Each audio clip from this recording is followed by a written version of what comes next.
Ladies and gentlemen, welcome to Friday Night Live with your host, Phone Raider Jeff, and your co-host, Chris, 4 Raiders. So what's going on? How you feeling tonight? Feel anxious. Anxious for what? What a goddamn win. That's what I feel anxious about. That's it? That's all you're waiting for? Oh, well, a lot of wins, not just one, but let's take one step at a time. What else are you waiting for, though? My wife's making some carne asada, so I want that one carne asada burrito. So Yeah, but there's got to be something else you're waiting for, right? I guess I'm waiting for the show to start. Is that what you?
Welcome, everybody. How we doing tonight?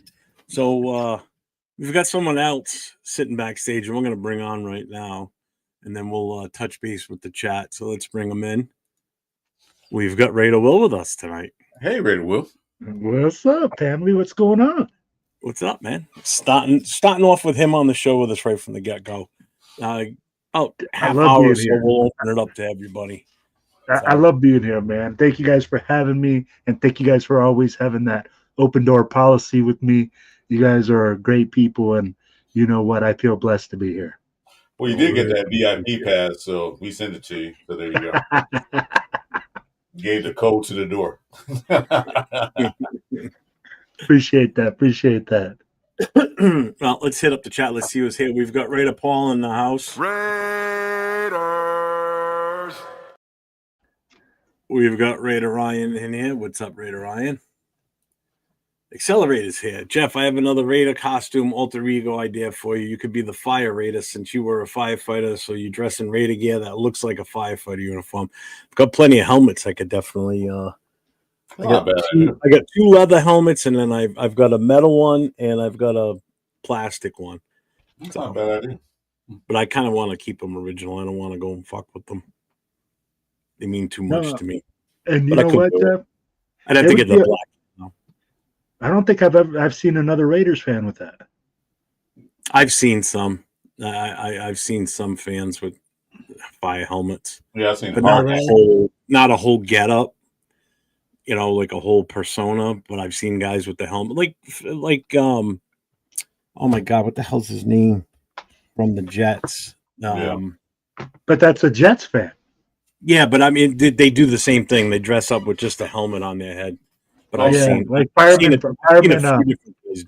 Fred. Yeah, I've seen Fireman Ed. I've seen a lot of hard hats, you know, but I've seen hard hats too. A lot of hard hats.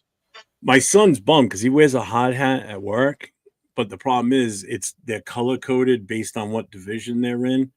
He's like, I gotta wear a freaking blue one. I'm like, oh, that sucks. He goes, I got Raider stickers on it and Vegas Knights stickers, but he goes, I want to be able to be where I can wear a black one or even a silver one. I said, well, if they have that option and you get into that department, then you're good. But Daniel Berry's in the house. What's up, Daniel? Geomax is here. What's up, Geo? Hello, Gio.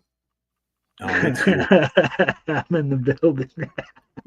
I just realized it there. I'm like, wait a minute. So So, he's in He's so used to just putting up my comments. I mean, yeah. oh, it's Will. Oh shoot. So it's been a fun week, so to say. Will, I know we talked a little bit about it on Tuesday. Chris, Chris and I did our Monday morning quarterback show. So, Will, what's your take on everything that went down last weekend before we start talking later on about the Colts game? Isn't that the epitome of Raiders football lately? Right there. I mean, like, why? I'm gonna just put it like this. Why can we not put together 4 quarters of football? I go in the first quarter. I'm sitting there with my club. I'm sitting there with my people. We leave. I'm like, man, I wish we could leave in the first quarter. Be a win. I'd be a happy camper. I'm like, I don't like 4-quarter football games. No. Second quarter, we're still in the lead. It's getting tighter. I'm going like, same thing. Third quarter, it's getting hot in here. I'm looking at things. I'm like, okay, I got to get some water. Got to cool down. Man, and of course, fourth quarter, my team just couldn't hold it together. I'm not going to say that the field goal didn't play a part in the loss, but it's not the only play. No. And the disappointing part is, man, like, so many things went so good. So many things went What's up, Neil? exactly the way that Chip Kelly wanted it to go. The run game was on point. 150 plus yards from Ashton Genty, and people were calling him a bust? Get out of here, baby.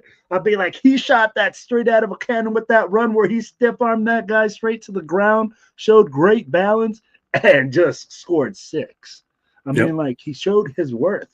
Chip Kelly got him the ball in creative ways, got him the ball in space, which definitely makes him more lethal.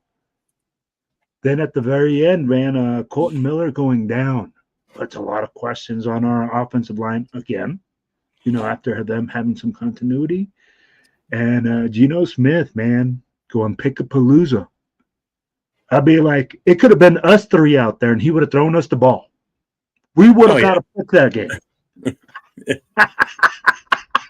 I mean, like, it was literally that bad. It was just like, who are you throwing it to?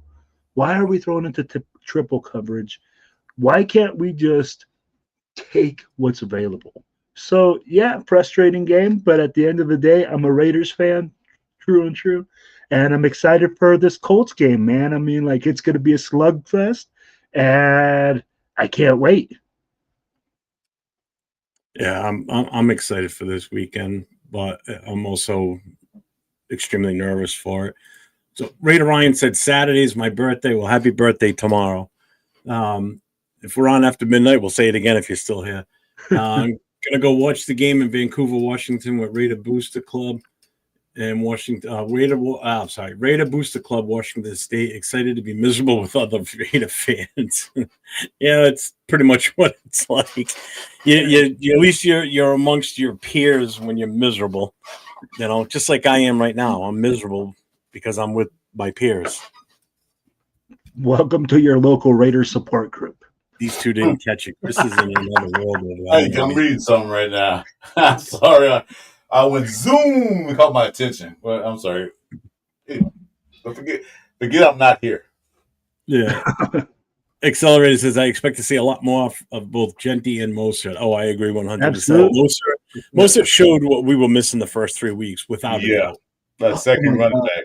A second running back that can actually run the damn ball and get yards. So we finally got that 1-2 punch that we've been looking for.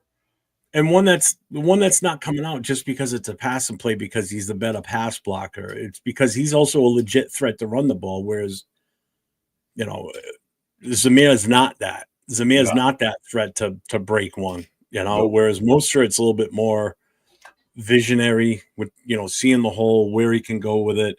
So it adds an extra, element to the game, and it'll help keep the defenses honest. They're not just going to sit back there and wait for the pass.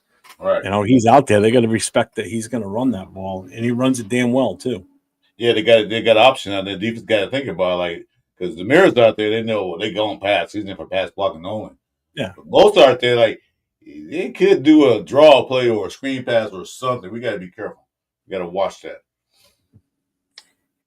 Oh man, so many good things we saw this game. But my thing is this: do you guys think all the success that we had is going to translate into this game? Okay, say that again. You got to look at like this. The success that we had. Look at this, Will. Gio Smith had a great passing game again in Washington with him and Tucker in Washington. We had a great running game against the Bears. If we can put those two together in one game, we should be okay. Let's get them together. Let's not have this weekend. I love you, Chris. I love you. Gio Smith threw for, he went for 30 for 40, 45 and threw for 400 yards, 2 touchdowns. We still lose because Genty only ran for 30 yards in the whole game. Let's kind of squeeze that together, put in the blender, mix it all up, and do the same thing. Chris, I'm with you. Baby. But here's the thing. It's the Raiders. I mean, if it was any other team, I would say, Chris, we can get this together, and it's going to be a 50-50, and it's going to be easy go. But, oh, man. It's just a thought, Will. Geez, I mean, hold my head. Hey, right now, man, you're talking every Raiders fan's dream right now. If we could just put it together, a little 50-50. Give them a little punch here, a little Gino there, and we're off and rolling. Man, I just feel like Christmas Day. I thought I was gonna get something for Christmas and open it up as something else, a pair of socks. You just ruined my day. Thanks, Will. Well, it's like this, right? Some games right now we're like, hey, where's Gino? Salute, Mark.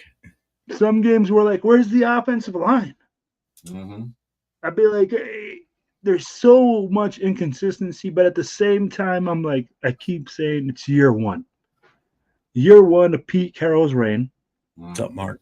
You're going to have ups and downs. And like I was telling Jeff, Chris, I'm not going to lie to you, man. This year, every single game, except for the Commanders game, and we made a little comeback at the end, we were competitive. Yeah. I'm sitting there watching it till the very end, and I'm be like, yeah, we lost to the Bears. But we lost on a last-minute field goal. And when we had McDaniels and Antonio Pierce, I'd be like, I ain't going to lie. When I would turn and I would look and I would see half the Raiders fans gone by halftime because they were like, yo, game's a wrap. Chris, I'd be like, yo, you gotta I feel better now. You got to realize is that 3 out of 4 games Raiders could have won. 3 out of 4. Yeah. The Washington game was kind of out of control after the second half, but the 3 out of 4 games, they could have pulled it out. Too many mistakes, too many dumb plays, not good play calling. There's no way they should have kicked a field goal to win this last game. No way. They should have got that touchdown. Thornton should have caught that ball. Like my old boy Pat Summerall, John Madden said, hey, if the ball touches his hand, he catches it. It touched his hands. He could have caught it. And he probably could have rolled into the end zone. Hey, so there were definitely missed opportunities throughout the entire game. I mean, but let's face facts here. Gino doesn't throw those 3 interceptions. It's a totally different game. Mm-hmm. If we're able to keep a drive going, and even if we convert 2 out of those 3 drives into a field goal each, that's a 6-point swing right there. We're winning that game. We didn't even get that opportunity because he was so forceful in getting the ball, trying to get the ball to Jacoby. 2 out of his 3 interceptions was forcing the ball to Jacoby when he shouldn't have. Mm-hmm. His eyes were telling everything in that game. That he was just 100%. Trying to super target Jacoby, and it was just the wrong move, But and that was with the already shaky offensive line. Now it's going to be even shakier this week on the left side because now you got Parham and Forsyth on the left side. Oh, And You besides that, besides the interceptions, turnover, and maybe passing yards, we beat the Bears in every category. Time possession, all that stuff. We don't have one punt in the whole game. We lost. Well, I said this the other night in one of the shows. I said, you look at, if you don't tell me the score and you say just look at the box score and you see the running back for the Raiders has 3 touchdowns, has 130 something yards rushing, has a 64-yard reception for a touchdown. You're sitting there looking, going, they won the game. Won that game. The Raiders won that game. Then you look at the passing yardage and go, all right, well, we just ran heavy. Look at the yardage. Look what Mostert did. Look what he did. 200 yards worth of offensive rushing. But we lost. It's like, how does that happen? Well, now you look at the 3 interceptions from Geno. There you go. Not only that, field possession, man. How are you going to pin your defense back 5 times in their own space, in their own area of the field? I mean, like, hats off to the defense. Max Crosby. I mean, like, if you could play quarterback, I bet you would do it too. I bet you would do it too. Well, the big thing with Crosby is he showed up early. He didn't wait until fourth quarter. He showed up at the beginning of the game and had an immediate impact. And the defense statistically looks like they did great because we held them to a lot less yards for the game. We also turned the ball over 3 times on our side of the field, so they had less of the field to go too. So that's a statistical anomaly there when you look at it that way. One long drive. They had really one long drive that got that touchdown towards the end. Other than that, they had short field to play with. So can I also say something, man? I'll be like, as a coach, can we give Max Crosby a little windbreak or like a little break here and there? I get it. You want him in at 98% of the snaps, and he doesn't want to come off the field. But man, he was gassed and being triple teamed. They were triple teaming him at the end of the game. Yeah, they were. That's how they started moving down the field. I'd be like, and that's where we got to make like an adjustment on the defensive line and say, hey, man, you know what, bro? Let me get Malcolm in there. Let me get Tyree in there. Hey, let me get you 1 or 2 here. Let me get you 1 or 2 there, so that way you're able to like not be winded. I feel like he was winded at the very end, but I mean, like, I don't know how you guys feel about that. It did seem like he was a little beat down. Yeah. And he put all his effort into that game. He really, really, really wanted that game. He put all his effort into it. And just warm up. Because he wasn't getting that much help from the rest of his team. A couple of players made a couple of good plays, but in a consistent basis, they wasn't doing that. It was all Max. Yeah. Well, that's what Alf is saying. We need to get Max some help. And we do, because Kuntz isn't showing much this season. Yeah, he played a little better this week, but he's been invisible. Yeah. Tyree. You know who's been showing up, though? Butler and Booker, the 2 tackles. Yeah. They've both been playing very well. I mean, we definitely scored on that trade with Booker. I mean, we got a guy that was a 3rd stringer or a 2nd stringer on their defense. And look at now, the guy's a starter on the defense. I mean, and who we traded away, where is he? On the IR now for them. So, we've got a guest. Gene Upshaw. Yes, it's Gene Upshaw. Yeah, I heard you guys need some help at the O-line, guys. I think I can help out. You know what I'm saying? Look, come on. You're not even alive. Go down to Allegiant. You're taking applications. Better than our left side. Yeah, I can call some buddies down from heaven. We're just going to, we'll take care of business down there. Just sit Foresight. We got this. You know what I'm saying? Sit Foresight. But no, I wanted to talk a little bit about Geno and the forced throws because you saw what I just said there, right? Like, Geno really has no choice but to force throws because who's really even getting separation? I love the fact that you're saying that, but look at the throws. His eyes got red. The defense that was called was like a 3 deep, 3 under, and they were spying his eyes. They were looking at him. The guy threw and he got fooled by the same look. And Pete came out and said it in practice. He was beating that look with that throw. But I'm like, in practice, we talk about practice. We talked about this last week. He's scared out there. He's playing very scared, and when you play scared, you're doing stupid stuff. He lost his confidence in that press conference. Like he just like didn't want to be here no more. Like not here in the Raiders, but he doesn't want. I don't want football anymore. He looked at that. I think it's tough because I'd be like, he's under a lot of criticism and duress. I mean, like, look at it. People want results right now. Right. Literally, you know what this reminds me of? Go ahead. Oh, I'm sorry, I didn't mean to interrupt you. Go ahead, brother. Go ahead. You know what the Gene? I'm sorry, not, I was about to say the Gene Upsaw situation. Maybe Gene can play quarterback for us too. Why not? You know, but sign him up. The Geno Smith sort of situation reminds me a lot of the Tim Couch situation. You guys remember that? Oh my God, yeah, dude. It's very similar. The only difference is that Tim Couch was like 25 years old when he was taking all those hits. Geno's 34, and he's taking the same basic amount of hits that Tim Couch was taking. So I don't blame him because those hits hurt when you're friggin' 34. You know what I'm saying? And so, I just can't blame Geno for his play, and because I don't blame him for being fearful because he's getting hit on almost every play. So, we can't excuse the interceptions for that and say, hey, you're getting hit, you're under duress, so it's okay to throw interceptions. That mean then we would be okay with mediocrity. Geno is a mediocre quarterback. He's not a superstar quarterback anyway. No, I'm not going to say that he's mediocre. I think he's a little bit above a medium. You know, he's not a top tier, but he's definitely a suitable guy that can run your offense, that can do a lot of things. Yeah. But you're right. And you know what? The times that I question the throws is when he's throwing into triple coverage. And those are fear throws. Those are I don't want to get hit throws. And they can be. I'd be like, at the end of the day, what I think about it is this. When you're a quarterback and you're under duress, you're going to make a lot of bad moves.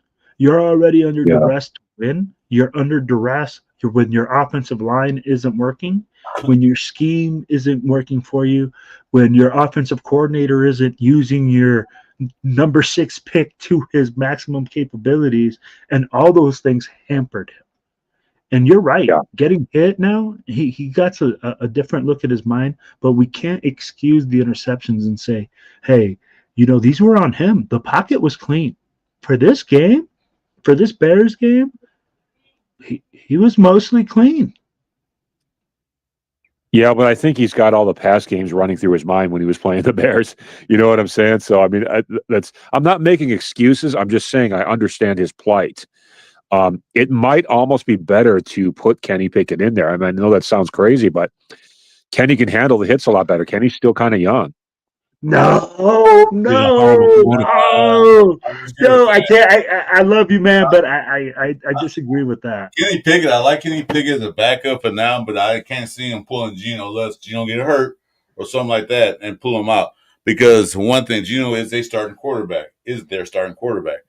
You pull Geno out, his confidence is going to go right through the roof. He's going to lose everything. He's going to lose his marbles. You can put like the fourth quarter. If he's taking the coach to the glue factory and it's over with, put Kenny Pickett in there. They can't catch him and win. Yeah, put him in there, let him get some reps, but not now. No. Well, how many more of these kind of games can we put up with though? That's the problem. Because the line is not really going to get any better, probably. Barney's got a question.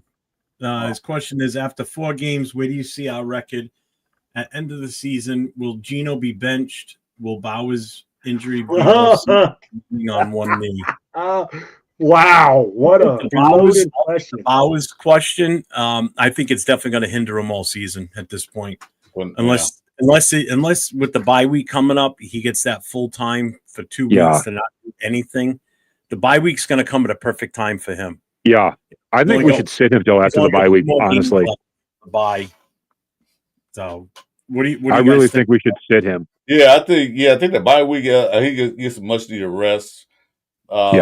Because he's not the same he was last year. He don't have that bounce, that spring in the step. You can tell. He can't make the cuts like he used to. What he did last year, anyway. I don't even know why they're putting him at risk. Oh, I'm sorry, I didn't mean to interrupt you, buddy. No. What do you guys think about Geno possibly being benched? Do you think that's a possibility? We were just talking about that. I don't think you should do it now. If they're gonna do it, don't do it now. Well, well, 2 or 3 more games like this, and he'll definitely they'll have to.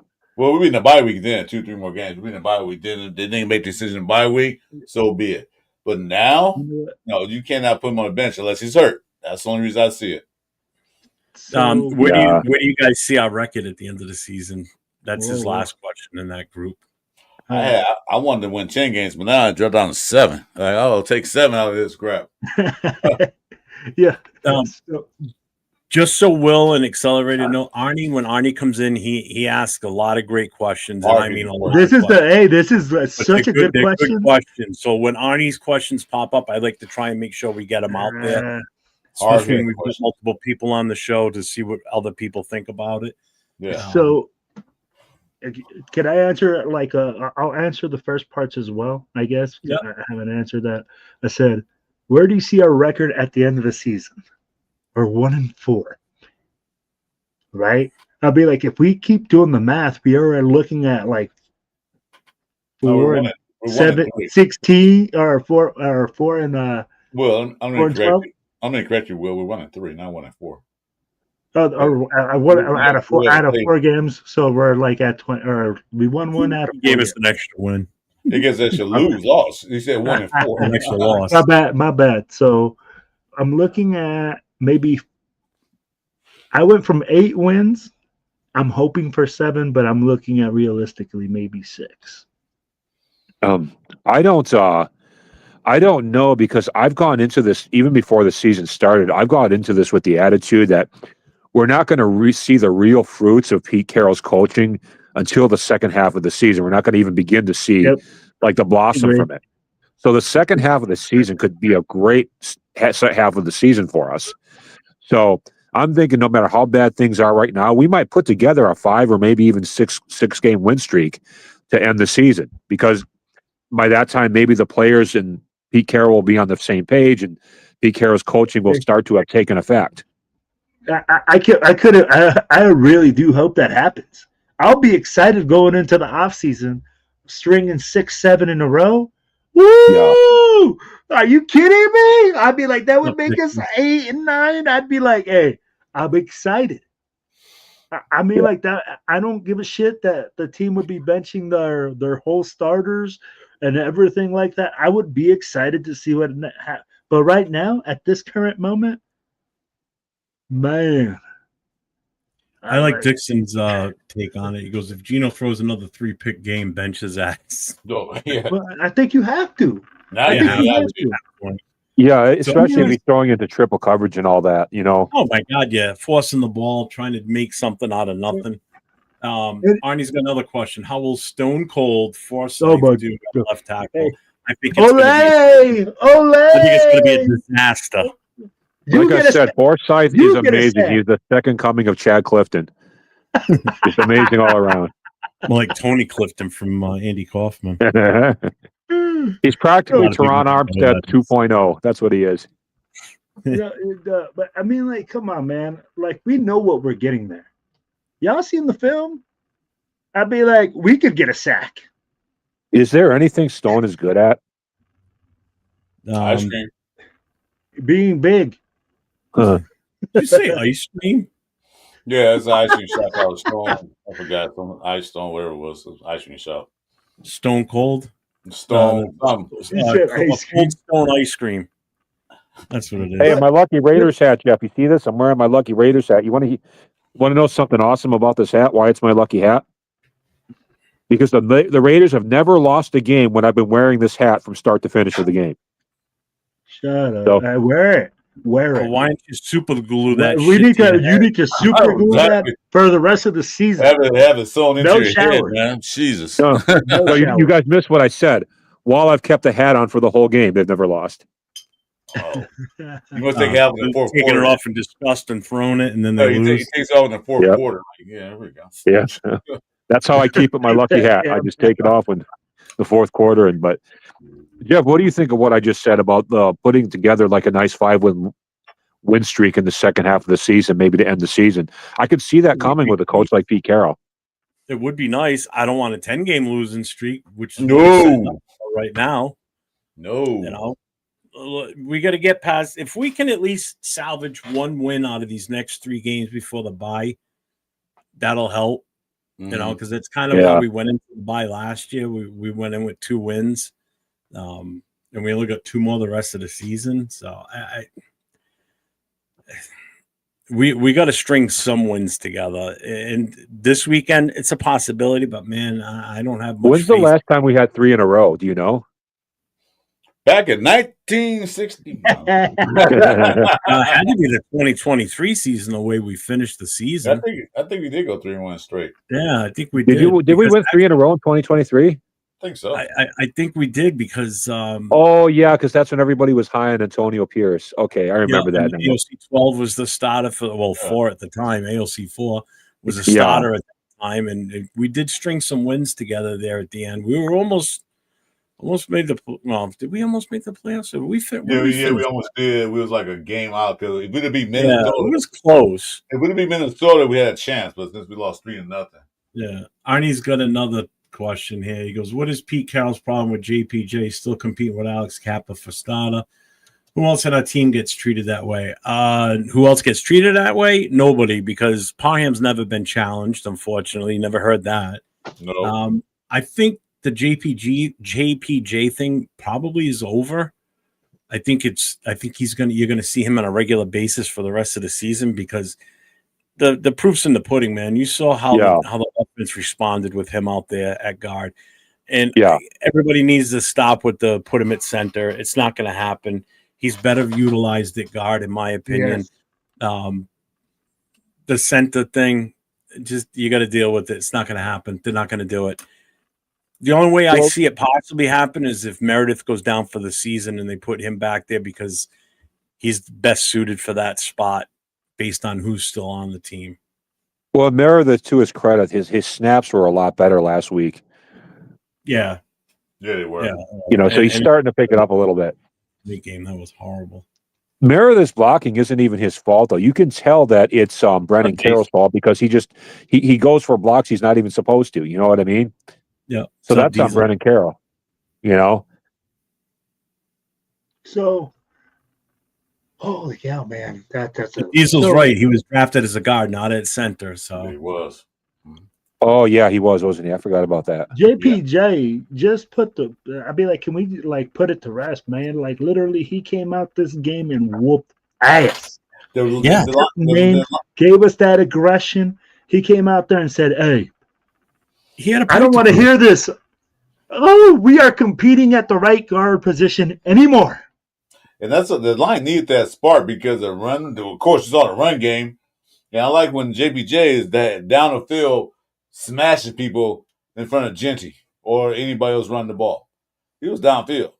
And that's what we need. We need that spark instead of standing with their hands on your hips like, oh, he ran. And just standing and watch. Stop being a spectator. That's what guys in the stands do. Get out there and hit somebody. You're getting paid to do it. Do it. So, like I said, guys, I think we're going to beat the Colts and lose to the Titans. That's just the Raiders' way of doing things. Thank you, Gino. So I keep saying that. The Titans is the one I'm scared of because Titans haven't won a game yet. The Titans going to be that one team. We're going to be their first victory. We're going to be their first victory. Yeah. I keep saying that. Some way, somehow, they'll beat us. I don't know how they're going to do it, but they're going to beat us. We're going to be all happy after beating the Colts, and then we're going to just then the Titans are going to smash us. Yep.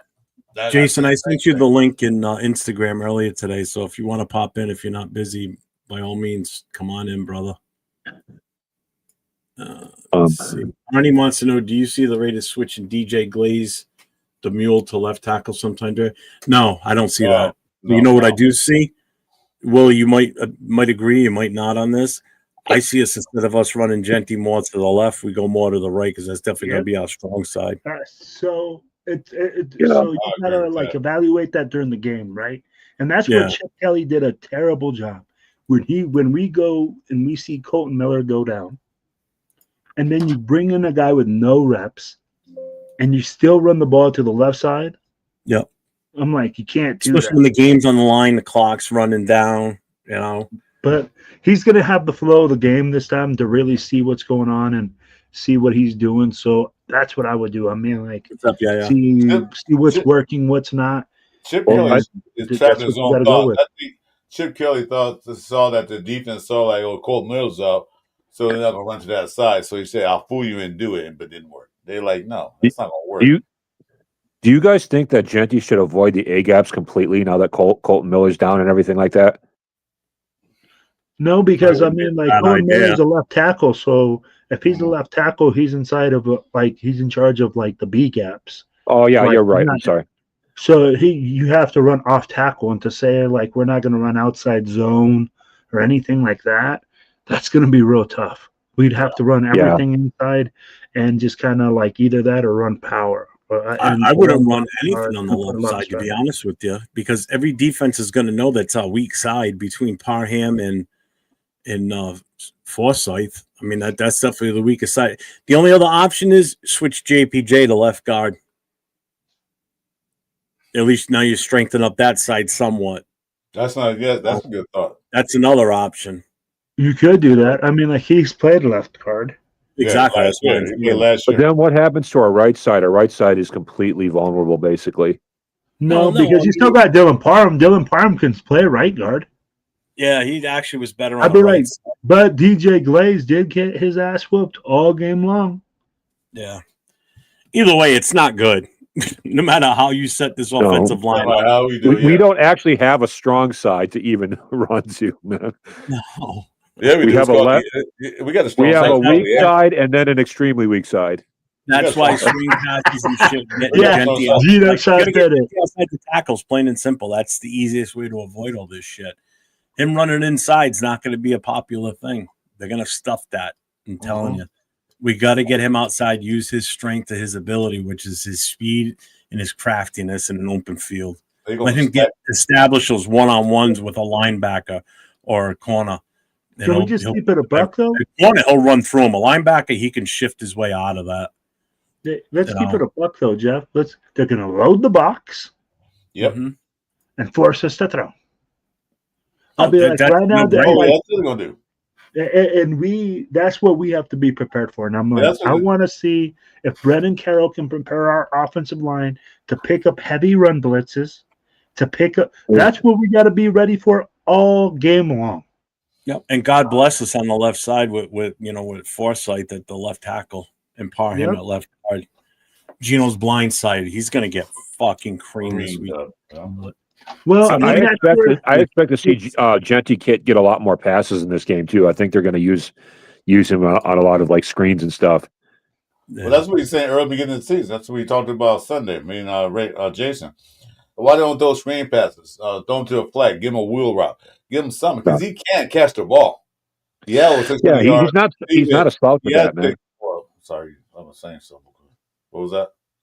No. I was agreeing with you. I said he was not a slouch at that at all. No, he had 600 yards at Boise State before he got to 2,600. So ain't no slouch on catching that ball. He would actually look back at his history. He started at high school as a receiver, not a running back. Yeah, I didn't even know that. Yeah, in Germany when he was playing football, he started as a wide receiver, and they switched to a running back, and then he took off from there. He was a wide receiver. So Money Chuck says, gentlemen, there are two good centers slated for the second round next draft. Would you be opposed to drafting one that high? No. I'd rather put money on the left tackle. I mean, the left guard. Oh, that guards both ways. Yeah. But I would not. I mean, if he's there and that's the player need that they agree that we need, then either way, we got to shore up the trenches. That offensive line has got to be beefed up and fixed in the offseason because we're not going to be able to fix it any other way this season. There's nothing out there. No. And whatever we've got on the roster, whether it's on the 50, there's nothing we can grab it by the trade deadline. No, there's nothing out there. What are we going to trade for? No one's going to let go, especially like the left tackle's our major need right now. No two ways about it. There ain't nobody that's going to trade away their left tackle. Nope. The only way you got any shot of getting a left tackle is if you include Max in that trade. It's going to be a high value. It's going to be a high value player for a high value tackle. Because any other tackle's just as good as what we already have, more than likely. Because now you're talking second and third stringer. There's only one team that could trade left tackle, and that's Atlanta because they have a left-handed quarterback, Penix. That's the only team that could trade left tackle and want Herman that bad. You wouldn't think of it. That's the only team. And they won't. Oh, imagine trading Max away for a lineman, bro. Like an average lineman. That would be crazy.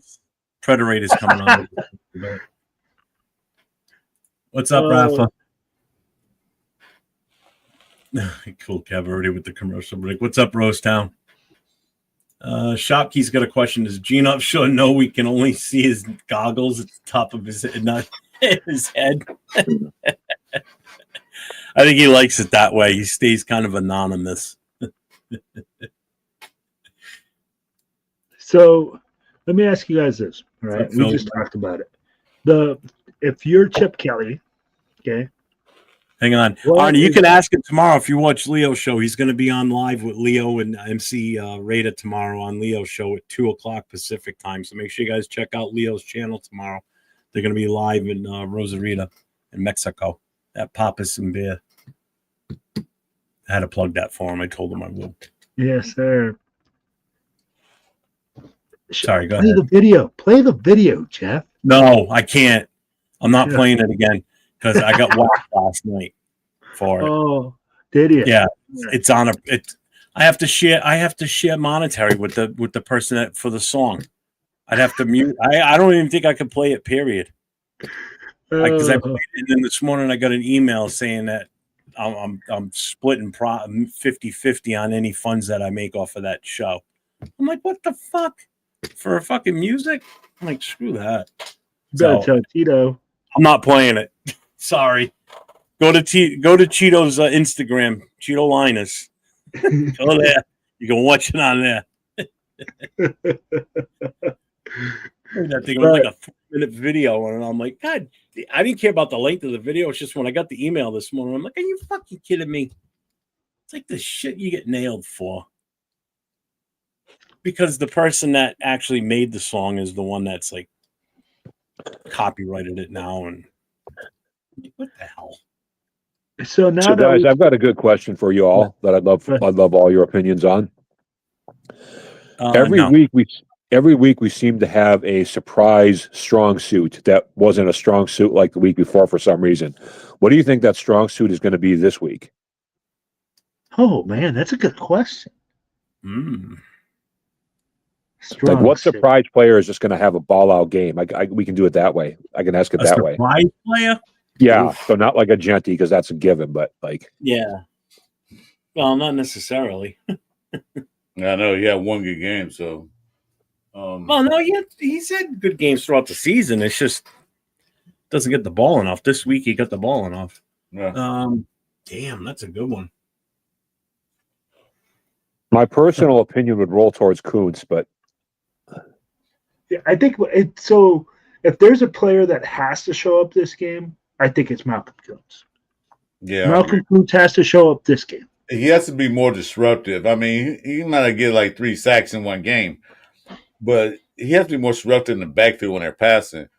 Granted, he is good on the run. When they run to his side, he's pretty good at that. But he has to get to that quarterback because that Jones guy, man, came out of nowhere. And he's playing lights out right now. So Indy's going to run a lot on us, though. So that's going to play into Kuntz's hands. Yeah, because so they can be disrupting the backfield, stop the run on this side, seal that run gap. I'll be fine. Just be disruptive. You got to do it.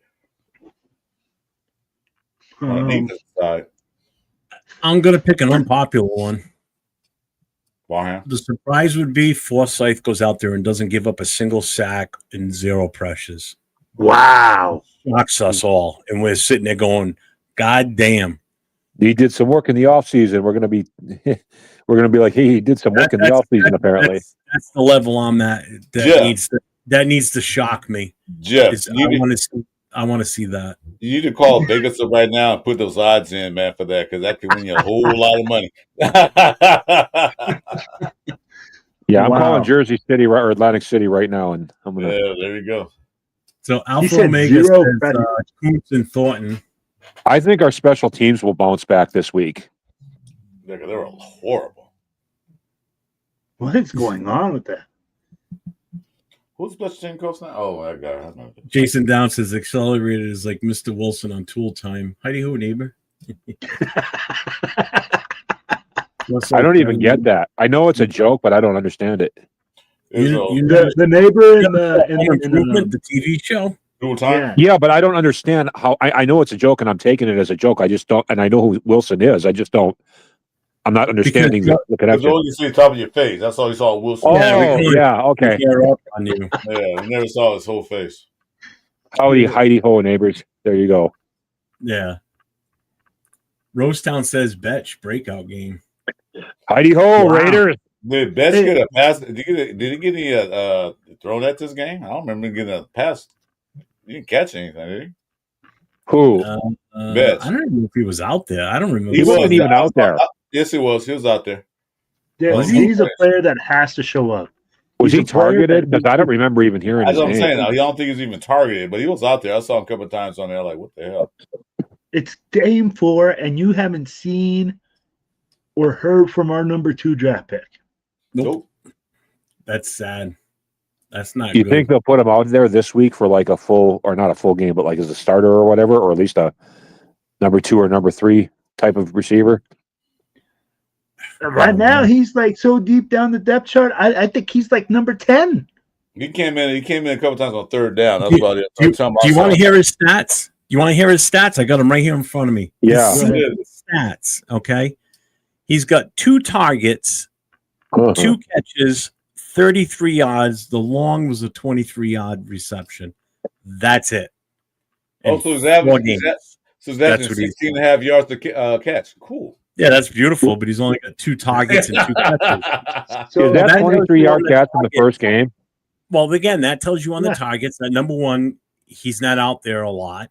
Number 2, he's either not getting open as to why he doesn't have more targets versus catches. When you look at Thornton, 14 targets, only 5 catches. He's dropped a lot. Tucker, 22 targets, 15 receptions. Bowers, 27 targets, 19 catches. Jacoby, 33 targets, 21 catches. Even Mir, how many drops? 7 targets, 6 catches. Even Zamir White's been thrown to more than Betch. Zamir has 5 targets, 3 catches. Genty, 8 targets, 7 catches. He's only dropped 1 or missed 1. But you know who's really missing this game? You guys didn't. Nobody mentioned it. Was Michael Mayer. He was really missing this game. I don't care. Isn't he hurt? Yeah. He was out. He's going to be out this week. I agree with you, Chris. But I mean, like, you had all week long to game plan for that. We had all week long, and I mean, like now, and I get it. I mean, like, we're going to say, oh, we don't have Colton Miller. With the roster we have, our ability to game plan is pretty darn limited.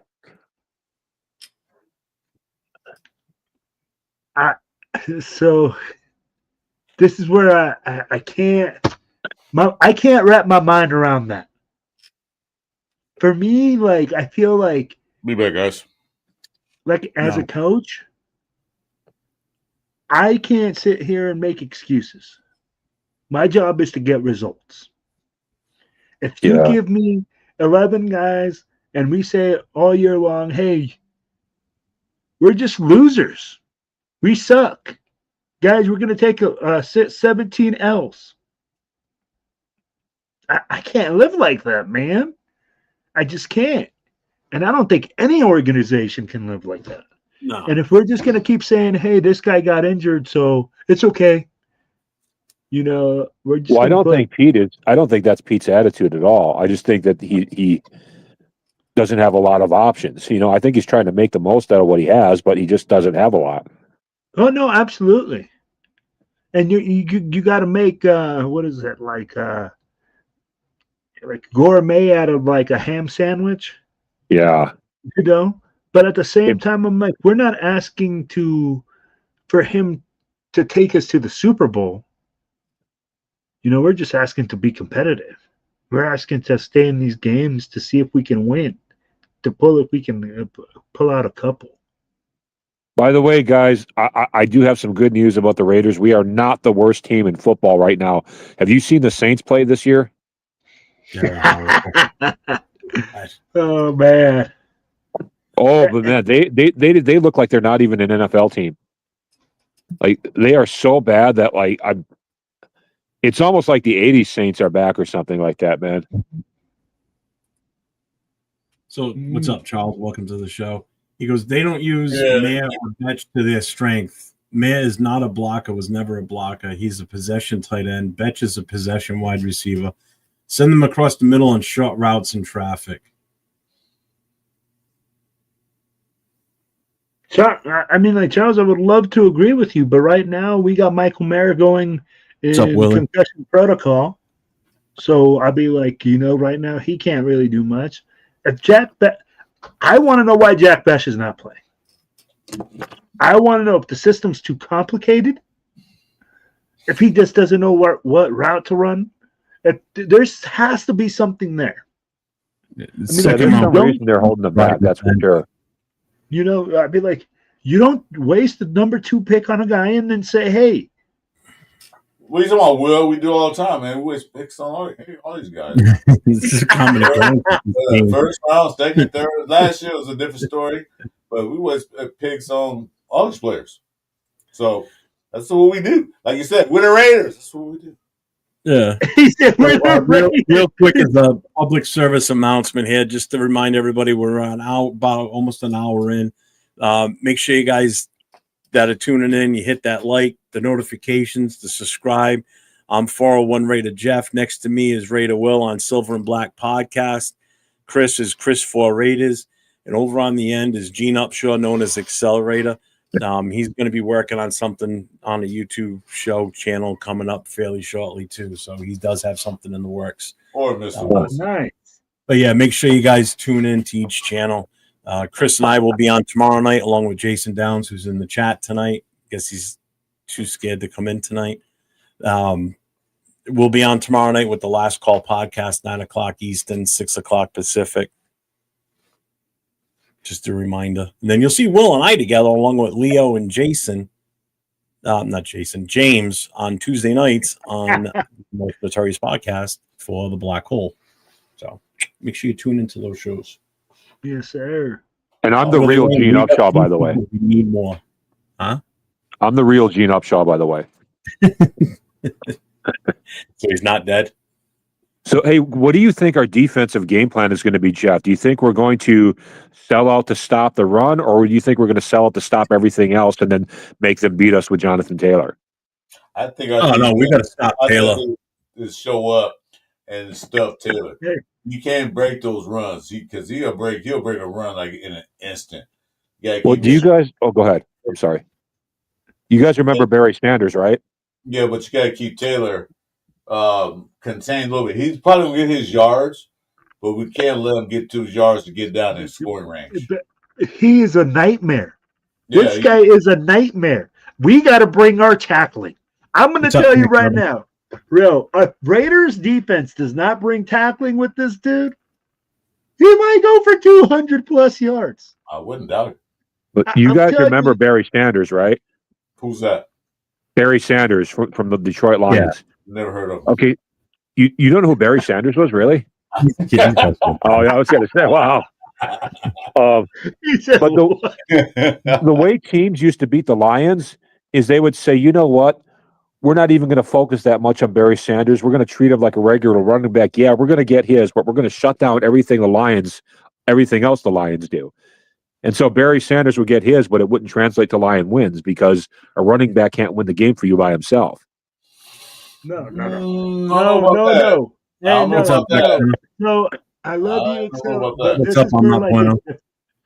Teams, when they played the Lions and they saw Barry Sanders, they sold out to stop Barry Sanders. Some of them did, but some of them went the route that I said. No. The quarterbacks were so bad with the Lions. Yeah. They were terrible. I'd be like, that's all you had to do is say, okay, let's stop Barry. Contain Barry Sanders. Rodney Pete wasn't that bad. Rodney Pete was pretty good. And that's why they had success. Yeah. Yeah. Scott Mitchell? Bum.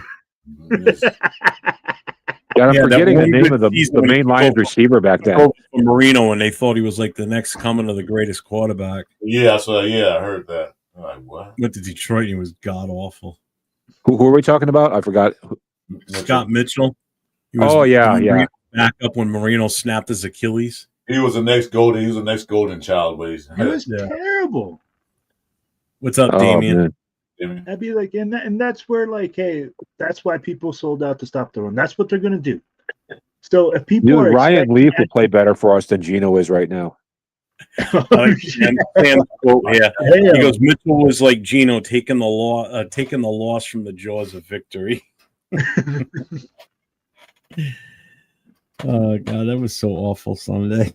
It's just, dude, that last drive, every piece. As soon as I saw like the second or third pass get completed by Caleb Williams on that drive, I'm like, yeah, we're losing this one.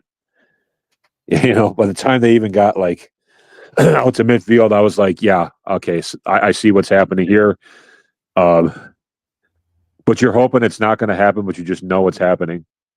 And then, of course, it happens in some weird way, a blocked field goal. Yeah. And what was it? Two or three straight runs up the middle. Keep it trying. I mean, I get what they were trying to do, keep the ball in the middle of the field and hopefully get the first down.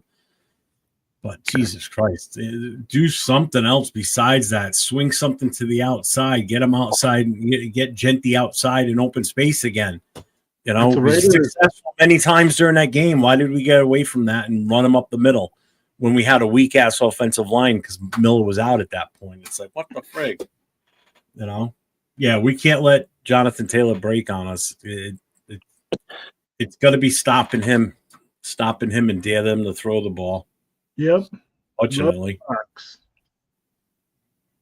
If we can figure out a way to pressure Daniel Jones like a lot in the first quarter, it might throw off the rest of the Colts game. Well, and I think that's the key, right? If we can stop the run, then that's how we're going to pressure Daniel Jones. Yeah. Because you got to put them in situations where it's hard for him to get the first down. If you make it comfortable for him and using play action all game long, I'd be like, he's going to kill us. The way to stop the Colts is to make them one-dimensional. I hope that Max has a monster game this week again. Like puts together two monster games in a row. And I think that they're probably going to be heavily focused on Max too, like the Colts O-line. Oh yeah, expect triple teams. Expect. The Bears did. They put 3 guys on them. Yeah, and nobody else showed up. Come on. Yeah. But I say we pulled, like I said, my score prediction is 23-20. Actually, I'm sorry, my score prediction is 175-10. Oh, say it was 175-10, wasn't it? Yeah. So I hope Max Crosby pulls out his inner Lawrence Taylor for this game. That is the I just want him to be what he was last week. We can't have him disappear. I think it's going to be tough. I think they're going to put like when you're looking at double and triple teams, it's going to be all game long, Jeff. Yeah, well, they're going to double team when they have a running back or a tight end chip them too. So they're going to slow them down. That's why Kuntz got to show up. Butler, Booker, whoever's in there, you got to put the pressure because now you got one-on-one blocking. Should be no excuse because they're going to put everything to stop him. Because if Max Crosby get to Indiana Jones, mess his head up, he's going to think twice about throwing that ball. Then, like you said, become one-dimensional. Yep. And Patrick Graham, you got to unleash the hounds. You got to unleash, man. If you nothing back, you got to go. I'd be like, if we sit here and we try to play, we're going to absorb this and absorb that, we're not that kind of defense. I'm tired. We got to trade punches. I'm tired of bending and not breaking. Stop bending shit. Break these fools. Stop bending. Yeah, break them now. When it's first down 10, make them punt after 2 downs. No 3 downs. Stop I think Pete should take over the defensive play calling for this game. I think Pete is not aggressive. No, I don't think none of it is. Offense and defense. Because I think, think about this, right? even though you got a DC, you're a defensive-minded head coach. Who has overall authority? Right now, if we were to tell Jeff, go, F yourself or whatever, he can literally just kick this straight off the show, right? He has straight authority over the show. So if you think about it, he's like Pete Carroll right now, right? So don't try my patience. I'll end it right now. Jeff is a monster, y'all. Watch yourself around him. No, but I mean, so you think about it. He's the head coach. He can kick you out. And I mean, at the end of the day, if I'm the defensive coordinator and I feel like I have some experience in that, you better believe I'm going to be saying something.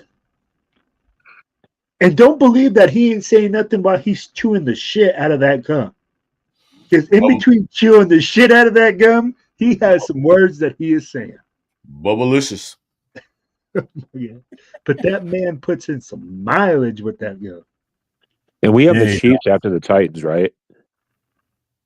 Yeah. Yeah, that's a loss for sure. We're not winning that one. That's the Chiefs game is before our bye week. Yeah, it's the last game for the bye. Is that home or is that away? Not that it really matters. That's away.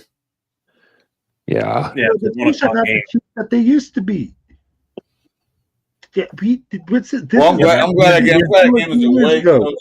Here's the thing, though. I'm glad that game is away. The Chiefs aren't the Chiefs, what they used to be, but we're still what we always are as the Raiders. That's the problem. The good thing they're playing. Go in there and get a win.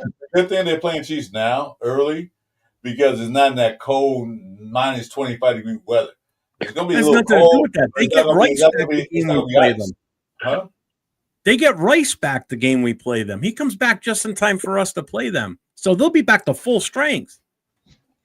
And the way they beat up on Baltimore, too. Yeah, Baltimore has been a real shock. All their main starters are going to be back at that point when they play. Tell me what is a better Raiderism than going in there and beating the Chiefs? Oh, 100%. Having a terrible season. We can do that. When do we have the Cowboys again? I forgot. Monday night. Hey, how about the Monday night game? What's that? So, what did you say, Monday night game? Yeah, Monday night. November. The Cowboys are the team I hate most. They are like the opposite of the Raiders in every way. So they are my most hated team, even beyond the teams in this division, because everything they represent is the opposite of what the Raider history represents, the Cowboys are law and order, the Raiders are rebellion. You know what I'm saying? Yeah. The Cowboys are about... November 7th. Me and you must be twins, because I feel the same way. I hate the freaking Cowboys with a passion. Yep. The Cowboys are corporate America, and the Raiders are rough and tumble. Sorry, Jeff, I interrupted you. What were you saying?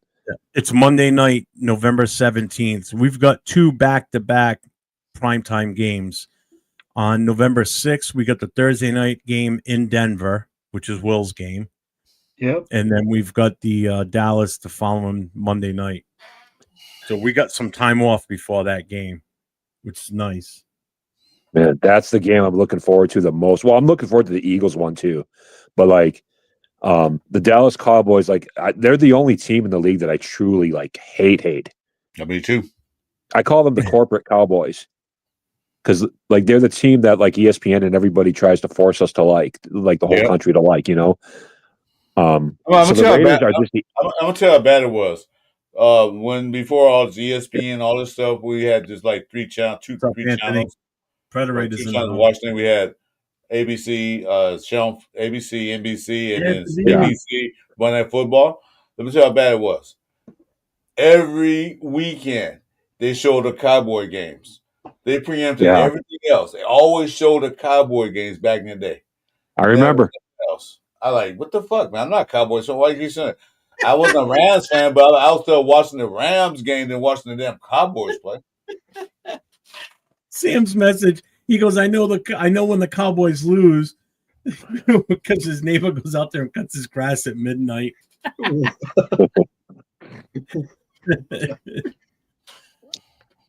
Crazy. See, I hate the Patriots more than I hate the Chiefs, the Broncos, or the Chargers. Do you hate them more than the Cowboys? New England. I don't have a hate for the Cowboys. I could care less about the Cowboys. No impact. Do you on hate me the Patriots for the same reason because they're like corporate America team? Cowboys No, fans. because he lives in New England, so that's all he hears about the Patriots. When they win, everybody I celebrates. got He more loses, friends speak that are shit. Patriots fans, obviously, because I live in New England. Yeah. Yeah. So When that's they why. win, And just when the they- whole 20-year run of them with their bullshit, I have to deal with. when they win it, yeah, go Patriots. But they lose, you'll hear shit from them. Yeah, you said Providence basically adopts the Boston teams, right, Jeff? Oh yeah, well the whole New England area does. You know, Connecticut not so much. They're more Yankees fans, Knicks, shit like that. But New Hampshire, Vermont, Maine, Massachusetts, Rhode Island, it's Celtics, Bruins, Red Sox, and Patriots around here. That's all you see. Oh, But remember, before the Patriots were popular, the only team that used to be on TV around here back in the day, even before the Patriots were even a thought of being a team, was the Giants, because it was the next market from here was the New York Giants. So there's a ton of old school Giants fans that live up here in the New England area. You know, the Patriots only increased their fan base once they started winning. yeah. You know, pretty much from the 2000 season on, from that snow game, from that point on, after that Super Bowl, that's it. Everything around here was Patriots this, Patriots that. Yeah, Boston was like almost strictly a baseball town, really, with like basketball being popular too. But it was like really the Red Sox that that Boston fans got behind for the most part, right? No, it's all three teams in Boston are super, super popular. The Bruins, the Celtics, and the Red Sox. You remember the Celtics have won championships like crazy through their time. Yeah. You know, the Bruins were extremely, Bruins, the Boston Bruins are one of the original six. You know, they're one of the original 6 NHL teams. So they've been around since NHL started. You know, Red Sox have been around for, over 100 and something years. You know, so yeah, they're popular, but the Celtics, the Bruins, they're all super popular. They're more popular in Boston than the Patriots. The Patriots by default because they're the closest football team. But yeah, for Boston, it's those three. Because they're Boston. They're called Boston Red Sox. They're called the Boston Celtics. Patriots are just New England, you know? Yeah. When I was a little boy, I thought New England was a city because of the Patriots. Oh, that's what a lot of people. And I used to get pissed. I felt bad for the people that live in this, the town of Foxborough, which is where the stadium is and where the Patriots play and practice. So they win the championship. The Foxborough Police Department, the fire department, people that work and, that live around the stadium, work at the stadium. So the Patriots win a Super Bowl. They go to Boston to celebrate and drive around in Boston on the duck boats. The Red Sox, Bruins, and Celtics make sense. I get it. They're teams. Their teams play in the city. Patriots play in Foxborough.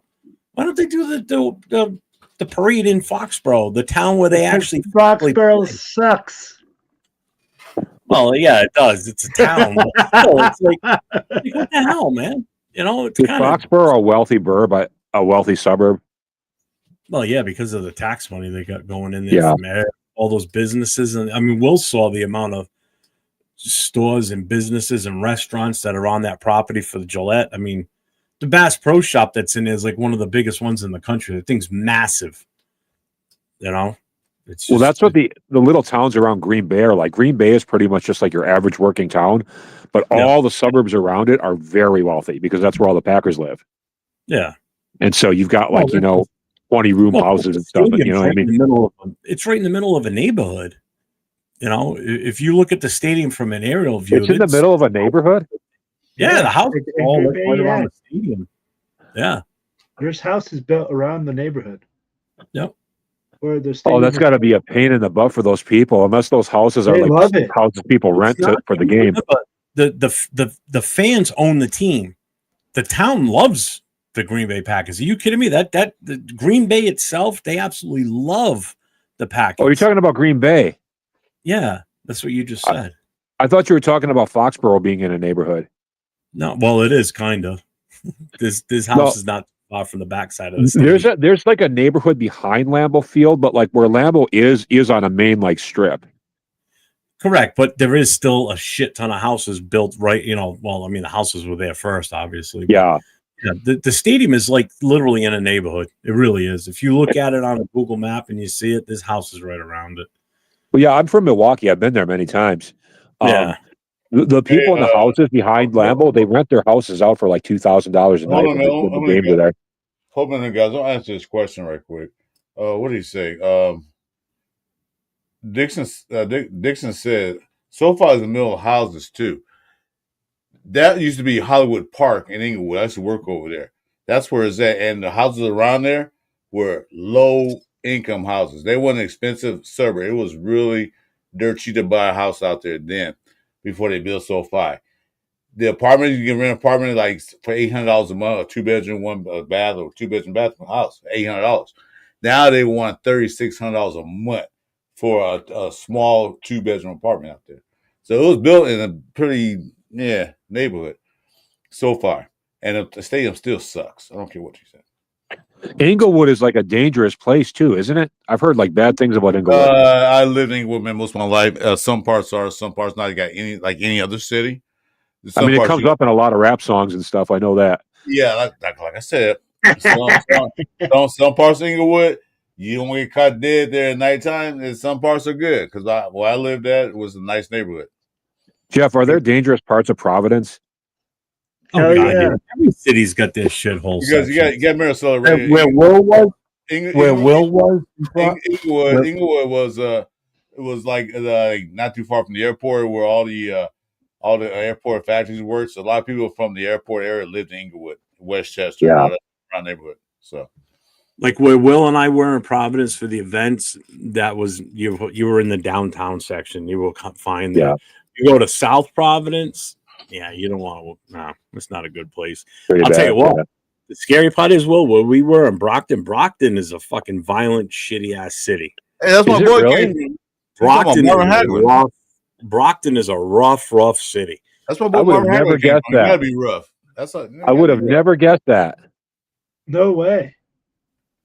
Yeah, Frank, they were called the Boston Patriots when they first were formed. That's a Marvelous Haggard came from. That got to be rough, man. So that's why he was a good fighter. You had to fight to live out there. Yeah. I would have never guessed that about Brockton. I really wouldn't have.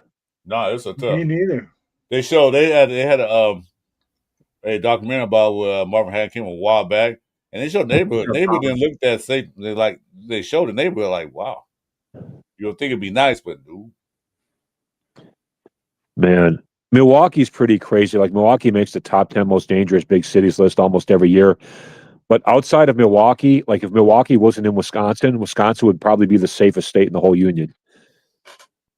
So, really? Yeah, it's kind of weird. The only bad places in Wisconsin for violence are Milwaukee and Racine. Well, I mean, like aren't those like the only? Well, now I know when I go on vacation, I won't go to Wisconsin and Racine. I know that.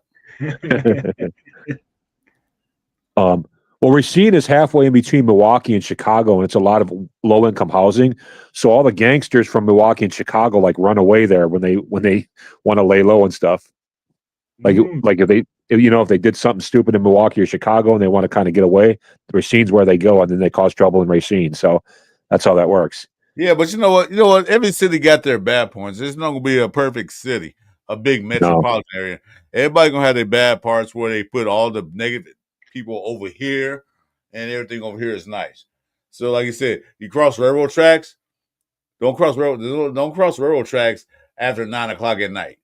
That's what it is. The city has an area, so you can pick and choose any city, metropolitan, major city in the United States. They're gonna have a good part, and they're gonna have a bad part. That's the way it is. That's true. Like Chicago, people don't believe me when I tell them that most of Chicago is pretty safe. My niece live out there. It's a nice area. Chicago is nice. It's just that one small part. Okay, I'm gonna ask you a question. You hear the news, everything about South Central LA, Compton, and all that stuff. That is a very small part of Los Angeles. Yeah, it's not even that big. But on the news, they hit the violence. They want to hit the violence. So that's what they focus on. South Central is a small part. I was born in South Central. It's not that big. It's a street. And it runs from maybe 3 miles.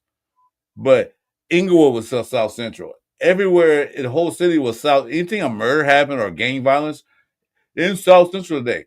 They just tagged it that because it's newsworthy. But every city, like I said, every city got their bad part. Just got to know what bad part not to go to. Yeah. I'm sure Jeff's neighborhood is like the worst. I'm just kidding, Jeff. Hell no. Jeff's the kingpin over there. I'm in a nice neighborhood. I'm good over here. No crack houses in the corner. Well, what I forgot what you guys said yesterday. I'm predicting 23-20 Raiders. I forgot your guys' predictions. Last night on our show, I don't remember what Nate said. I know I'm sticking with my 30 points. Oh yeah, you did the 30 point man. 30-21 us. I'm predicting 30 points for us every game until we actually break the 30 point. What if we don't get it till game 17? Then that's 16 games. His vision came true. Yeah. Oh, 41-24 Colts? Yeah, I said that yesterday too. I mean, given the talent disparity, it wouldn't surprise me. I just feel like the Raiders will pull it out. Don't make me put the picture up, Frank. No, don't do that, man, because I'm going to eat dinner in a little while, man. I got to eat. Actually, Will never saw it. Oh, my God. You haven't, Will? He saw it. We beat the Colts, we lose to the Titans, then we pull one out against the Chiefs before the bye. What do you guys think about that? If we get one game out of these next 3 games, I'm cool with that and going to the bye week to fix things. I'm just going about to the Titans. That's the game that I like. I told Jeff when we did a recommendation, I told him Titans scare me. They're not team that haven't won a game yet. They got shut out. They got it's not the Titans that worry me. It's the Jaguars. No, okay. Well, let me finish what I was saying. They got embarrassed this past weekend, right? And I said Titans are one of those teams that, on paper, like always, Raiders should beat them. But on the field, they do dumb, stupid shit that causes them to lose the game. Like Geno Smith, 2 pick sixes, some shit like that. That's what I'm talking about. I'm worried about. They'll go to overconfident, or we should be tired they ain't won a game yet and lose the game. That's what Raiders do. They made the worst player, the worst team, all of a sudden they're at the top of the list. Oh, we got the Jags after the break. Yeah, that's what I'm saying. And we're not good after the bye week. So the odds are against us already. So fellas, I'm going to tell you guys like this. If we win 1 out of the next 3 games, I feel good. If we win 2 out of the next 3 games, I'm ecstatic. Well, we win 3. We win all 3. If we win 3, I'm on the moon. I mean, like, that would be a huge, huge change. I mean, like, just look at from going from what? 1-3 to 4-3. Hang on, Anthony. I put it in your. I sent it to you on Instagram. Yeah, because the Colts are a better team than the Bears, I think. But who knows? Because, like I said, Daniel Jones. What Jones is? I forget which one. He can do it. He has a good season so thus far, but you never know. But Chris, we talked about it. It's a Raiderism. The games that we should win, we don't win. Exactly. That's what I was saying. I'm pretty sure we're going to lose to the Browns too. That's what I say about the Titans. The games we should win, we don't win those games. I agree. Because we pretty much been underdogs in all the games we played so far. We haven't been favored in none of these games. I'm looking way ahead here, but I'm pretty sure we're going to lose to the Browns too, because they got a really good defense. No, they lose to the Browns. Those are the Browns. I mean, like, we can't lose to the Dukies. I don't want to look that far forward, but I mean, like. But the Browns have an elite defense. That's the thing. Yeah. They're like a top 5 defense. So do we. Yeah, but they're going to stop whatever little offense we have, is what I'm saying. And then what are we going to do? No, they got good pass. They got good pass defense. The rush defense is not that good. We're going to put in Shedeur Sanders. Are we just going to steal him that very game and put him in on our side? Yeah, according to that would be hilarious. James, he gets traded like the day before the game with the Browns, and then he plays against the Browns. That'd be awesome. It's definitely script. I've said that for a long time. Oh yeah. NFL feels like it's a scripted thing. Yeah, they want certain teams to win certain times for the money market value. Come on, There's man. still plenty Go of back shit. to 2001, right? After 9/11. What better option would it be than to have the Patriots win after 9/11? You know, win the Super Bowl. I'm gonna go back further. Bullshit rule that was never called before and has never been called since. Even though I saw it happen in another game a few years later in Denver, in Baltimore. I'm gonna go back further with Peyton Manning, and they never called it. You guys remember Katrina, that hurricane that wiped out New Orleans? Guess who won Super Bowl after that? The New Orleans Saints. It was a feel-good story. The New Orleans Saints won Super Bowl after Katrina. Wow, that shit was scripted. So I can't allow myself to believe that, because then I'd like lose my fandom. I think I don't know how you would script how you could get away with scripting. I mean, the NFL has so many players that, you know what I'm saying. How could everybody get on that script and not be obvious about it? Call bad plays. Call bad plays. Call stupid plays. 4th down and 20. We're going for it. Yeah, what? Hey, Chris, do you remember when they used to say we got a guest? We got a special guest coming in. Hang on. Will, do you want to do the introduction? Oh, man. Here we go. The pound for pound heavyweight champion of the world of the masked fandom. The one, the only, the Predator. What's good, everybody? What's good, fam? What's going on? So, Predator. I was laughing because you're over there piping them up with the mask, man. Well, honestly, no. You already know. Christy went to go get it. I'm like, fuck, Will, stop, wait, go longer. But Will, Will don't sit down for the life of him. Nope. Look at this guy sporting the bling while he's sitting there too. Look at that. What's up, man? How you been, brother? Man, I've been good, bro. Just honestly barely getting back into the swing of shit, man. Like when you're gone for a month, you have a month worth of chores, fucking weeds growing in the backyard, the front yard. I mean, you know me, I do paint and body work, so I have my own thing going on. So it's like I'm getting back into that, and it's like right as I start getting back into this, it's time to go to another game. I'm like, What's the next game you're going to? So right now, guaranteed is Houston, but me and wifey are working on going to Denver with Will and a couple of Travel Brigade members. Yes, sir. It's Matt. You don't want to go to the cold in Philly in December? Me and wifey are talking about that, but I might have to go out there for a whole nother reason because somebody's out there trying to steal my name, but that's neither here or there. But oh yeah, I know. But no, I've been good, man. Like I said, getting back into the swing of things. We're starting to get our merch going on. So, Jeff, you and Don, you guys got one coming. I don't know if you can see it. Oh, no shit. Hang on. Nice. Oh, nice. So, yeah, so it's the Black Hole Patch. It's the Black Hole Patch, but, with our Albuquerque chapter. And us, like, we show love to everybody. All clubs, everybody. Mm-hmm. So like I said, if you guys want to, buy one, later on, I'll send you my link for my president. You can get with him. And, we got all kinds of merch. Matter of fact, look at these that we got going on. There's a new one, something she just made. We got these little custom bags going on. Nice. And then we have different players. She can make custom ones. We've been doing a lot over here, man. We've been trying to, get within the community, and right now I'm working with Make-A-Wish for their trunk or treat.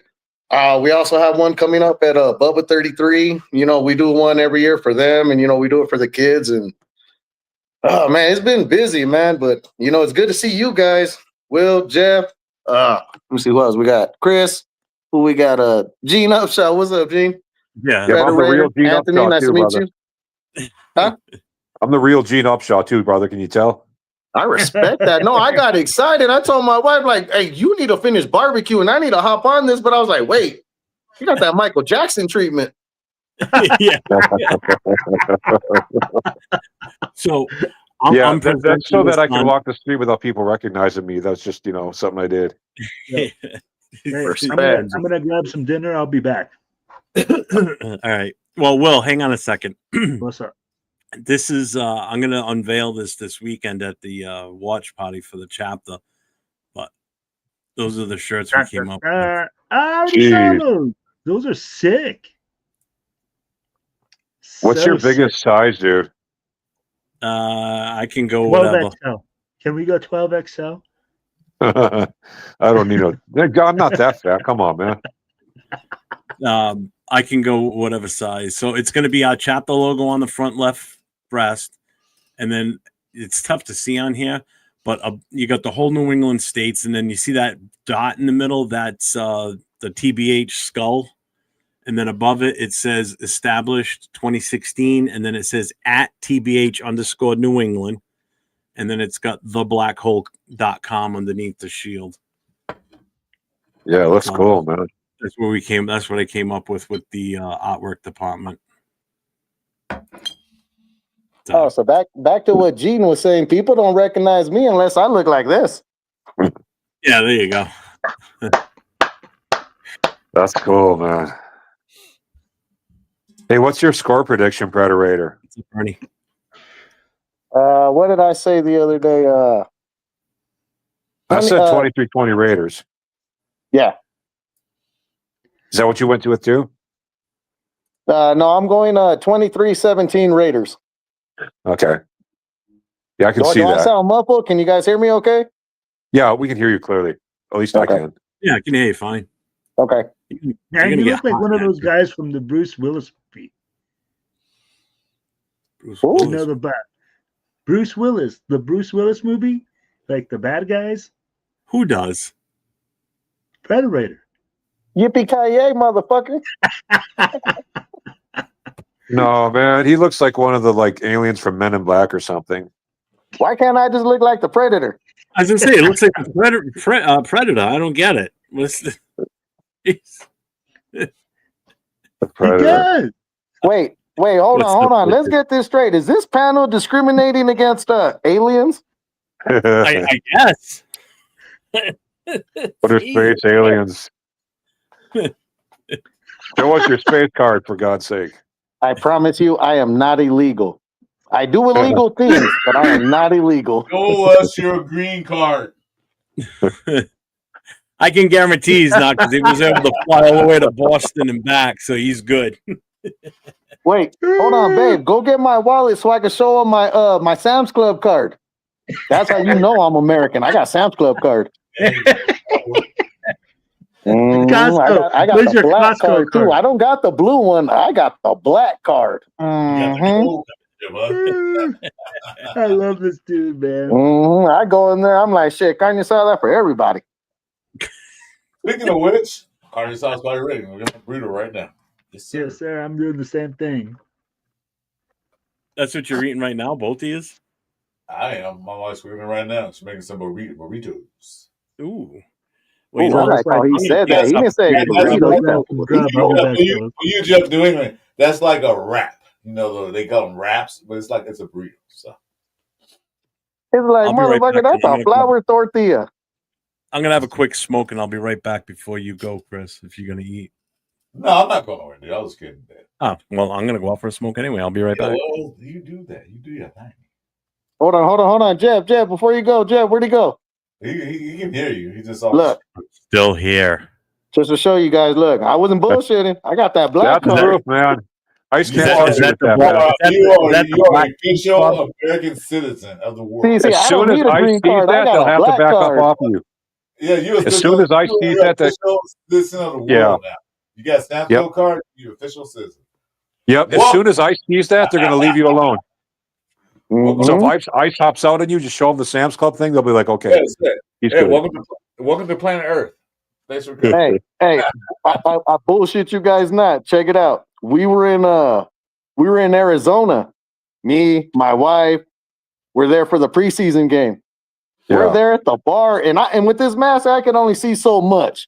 So the lady's like, "Can I see your ID?" So in my wallet, apparently I did this, and she went, "Really?" And I go, "Well, yeah, I'm almost 40. I'm 40 years old. What do you mean, really?" She said, "Well, I guess."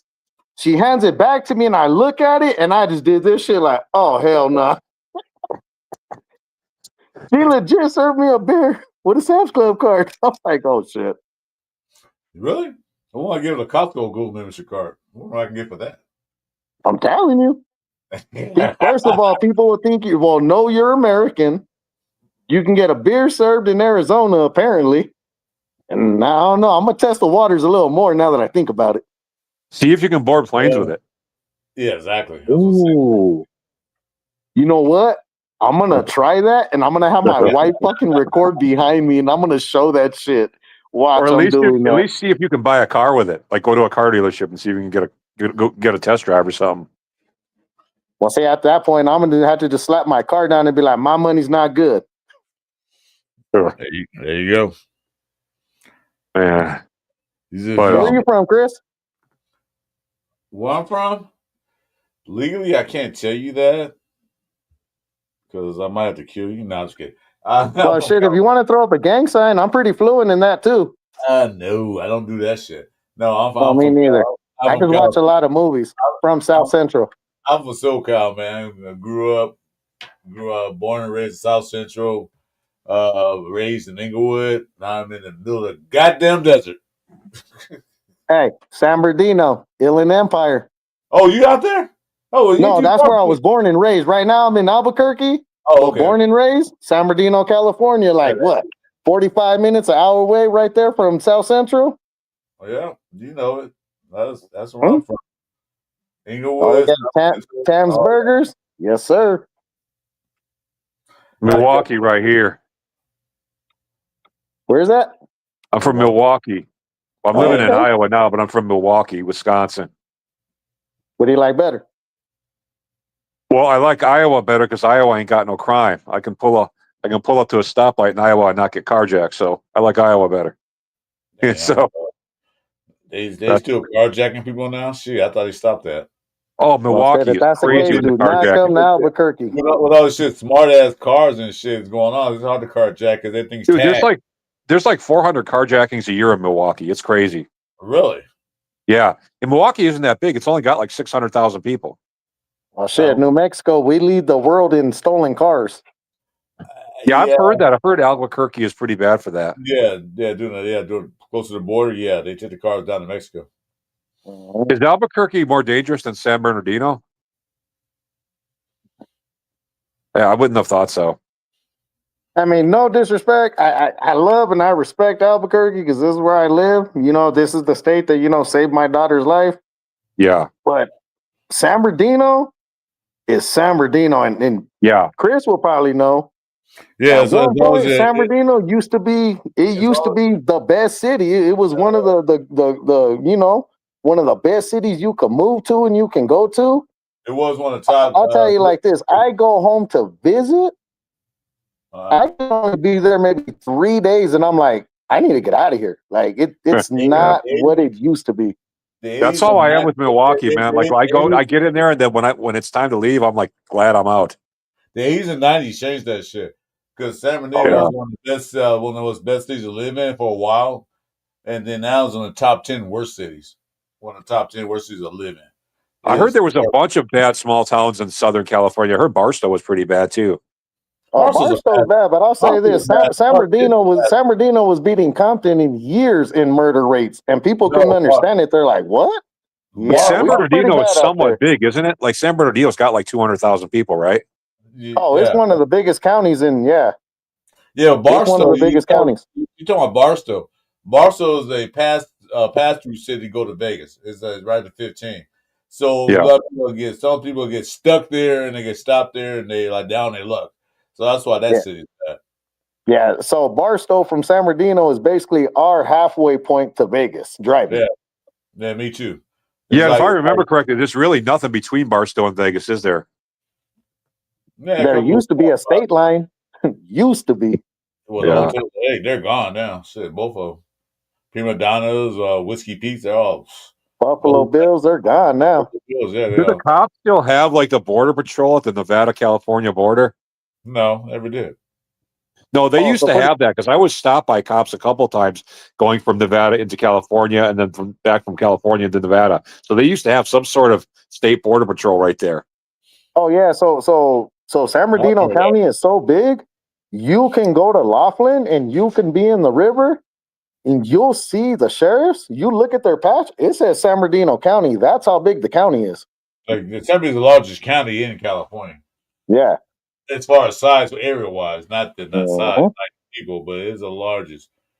Yeah, because it's pretty big and pretty depth in some parts. Like, damn, where am I at? What am I, another world or what? I'm on an alien planet. That's what I like about Iowa, man. It's so smooth out here, so safe, so chill. I got to worry about nothing. Stop bragging. Well, hey, so I don't want to get back to the game right quick. I love the tourism, man. It's great. But I'm asking you guys a question. What's the biggest concern you have for this game on offense besides Geno Smith throwing 15 interceptions? What's the biggest concern you have? We had left tackle issues. No separation.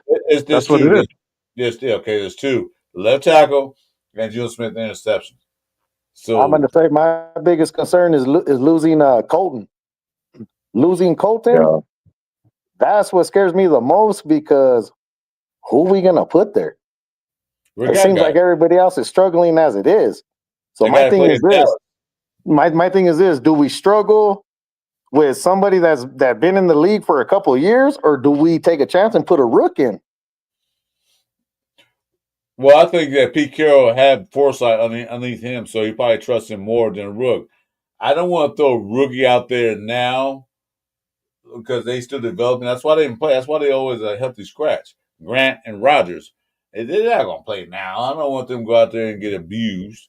And then, like I said, the worst thing can happen to you in football when you're a rookie and you go out there and play and you were like the big man on campus back in the day, but now you're on another campus and get your tail whipped, that messes your head up.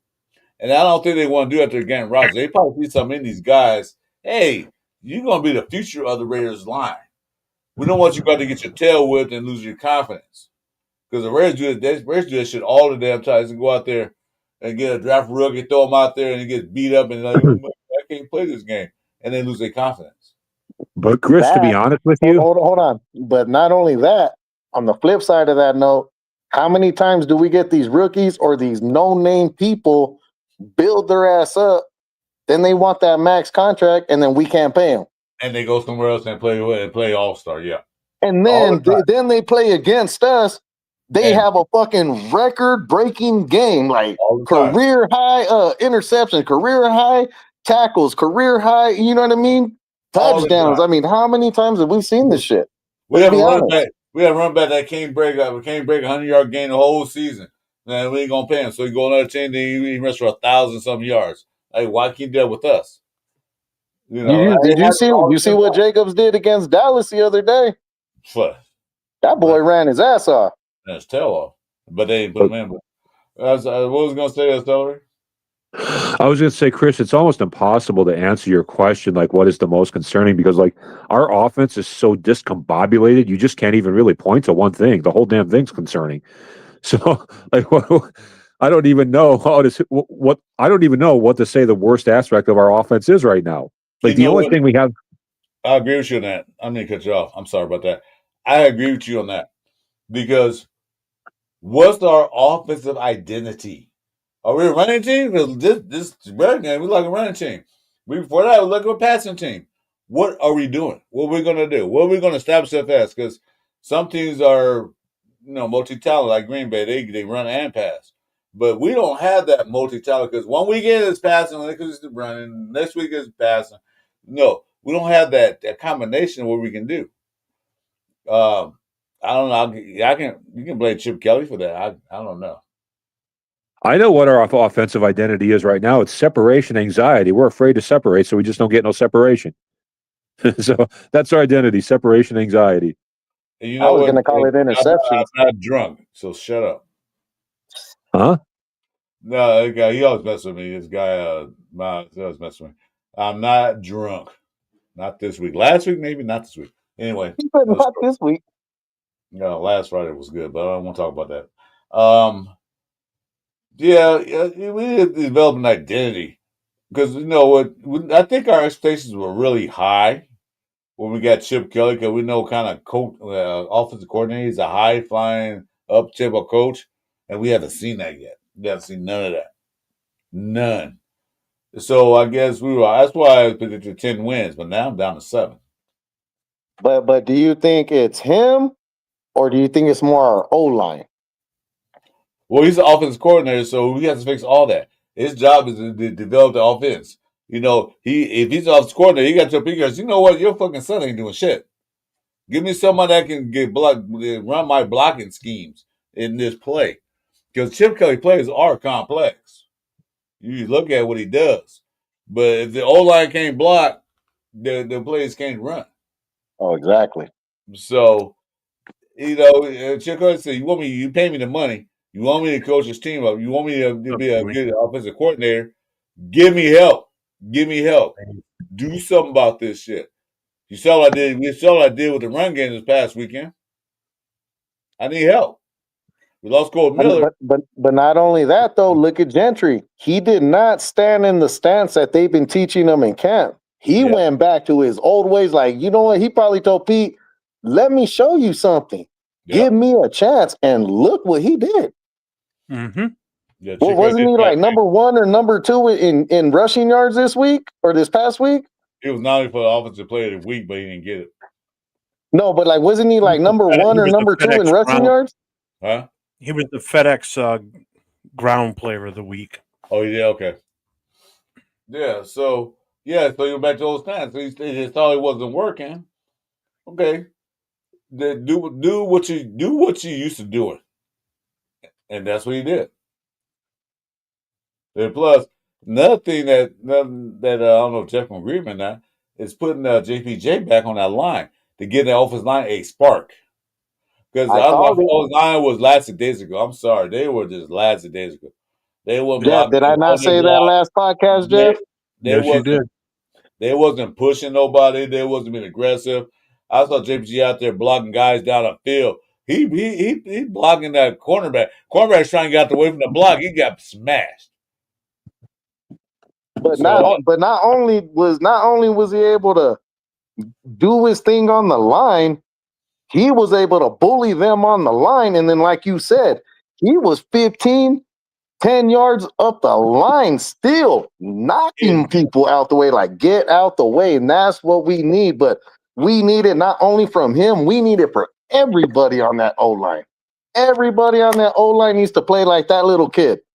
At the end of the day, he's a young boy, and he's showing these people something like, look, and if they can't take something from that, I don't know what the fuck's going on with them. I agree with you. I see he had a little more spark there. He's playing bully ball. The rest of the guys are playing marbles. No. Get in line, hit somebody, and keep hitting until their whistle blows. This is only one guy who got blocked and Gentry's down 2 yards down the field. Follow Gentry down the field. Or follow the receiver, whoever's down and got the ball. Follow him down the field. Somebody come from behind him, smack the shit off. That's Raider ball. That's what that is.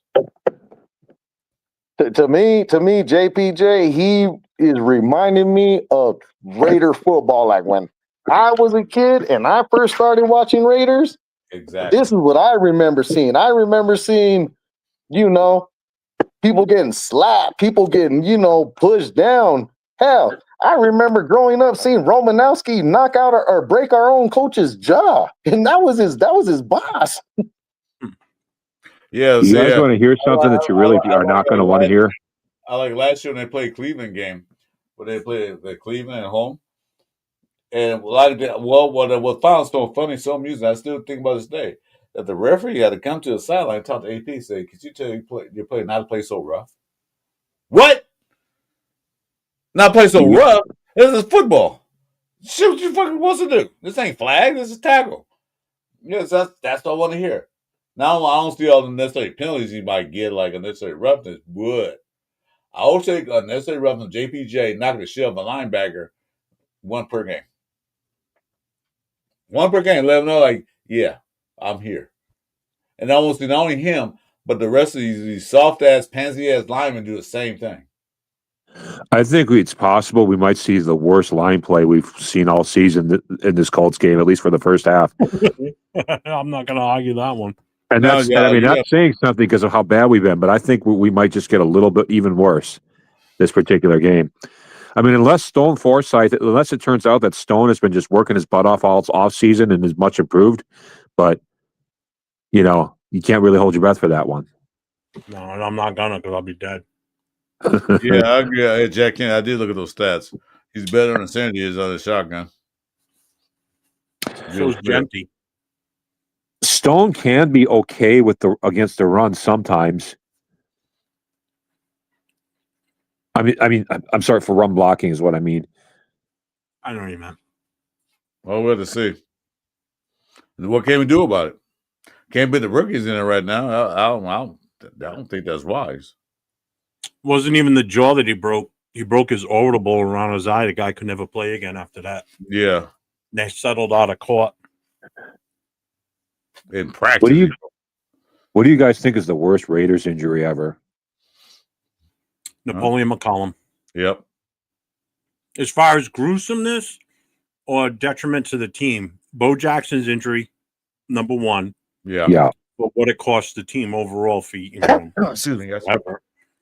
But gruesomeness, Napoleon McCollum. Hands down. That game, that was nasty. That was ugly. Sorry, what was the question? What was the worst injury for a Raider player through the years? I said as far when as the car broke down. No. As far as detriment to the team, Bo Jackson's injury is that. And as far as gruesomeness, it's Napoleon McCollum's.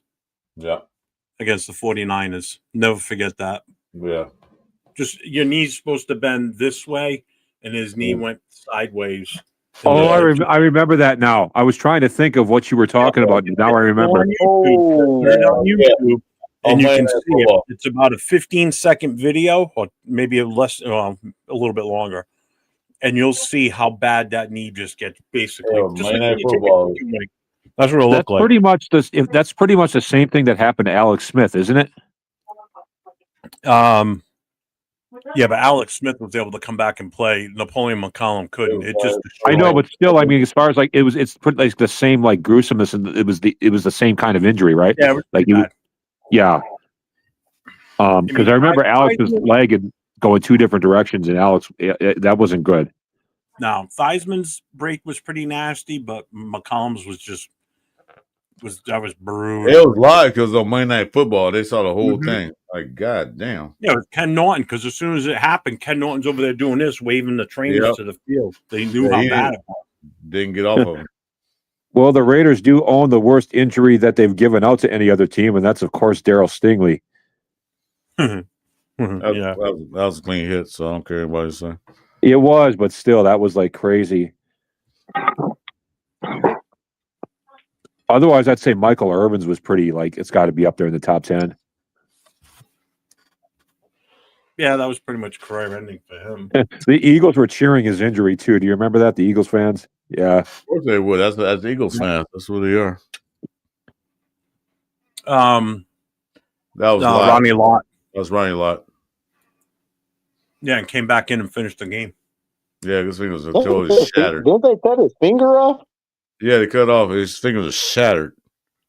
Yeah, I remember they cut it. They told me he couldn't play, so they cut it off, and he still played, right? Put It was basically hanging by a thread. They cut it off the rest of the way.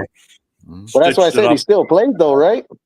Yep. Go back in the game. So, went back out. The same game that happened. And you guys are making me go deep into my memory vault tonight, man. I don't even think I was alive when this shit. I'm going through my history bank. Yeah, that's what I mean, like my history bank to some degree. Well, I think I'm older than you, though, man. I'm pretty sure I'm older than you. You're like in your 30s, right? I'm in my 40s. Who, me? Yeah. I'm basically 40. Okay. Damn, Jeff, I ain't seen 40 in like 60 years, 20 years from you. God damn, 60? Wait a minute. I'm 110. Hey, you guys want to hear? Related to Morgan Freeman? You talking about aliens? Here, I'm one of them. I'm from Milwaukee, so guys, I'm going to tell you about a player. I don't know if you know who he is, but he used to injure a lot of players with his super hard hits from the Packers. His name was Chuck Cecil. He was a corner, but he would hit you so friggin' hard. A lot of players got knocked out and couldn't come back into games, and had he also played for the Cardinals too. Yeah, later on. Yeah. Oh yeah, he was on some Jack Tatum shit back in the day. Oh, he was a hard hitter, man. He was a hard hitter, man. Oh, I'm surprised you guys even know about him because he never really. He puts whole body to the hit. He just hits you. Yeah, he was like a missile, man. Like he shot off the field like a missile and just tore dudes up. And they were clean hits too, like at least for that era. Yeah, today's day and age, nah. Because a lot of those were hits on defenseless wide receivers. They didn't call that shit back then. God, in today's day and age, Al Harris couldn't even play, and Al Harris wasn't like. Jack Tatum plays there because the way he hit people, like, nope. You guys know Al Harris? He would get dudes by checking them at the line a lot. You can't do that anymore. Hey Jeff, who was the Mean Joe Green been at that, or the other guy who had the head slap when the offensive lineman hiked the ball and the defensive lineman slapped him in the head? Deacon Jones.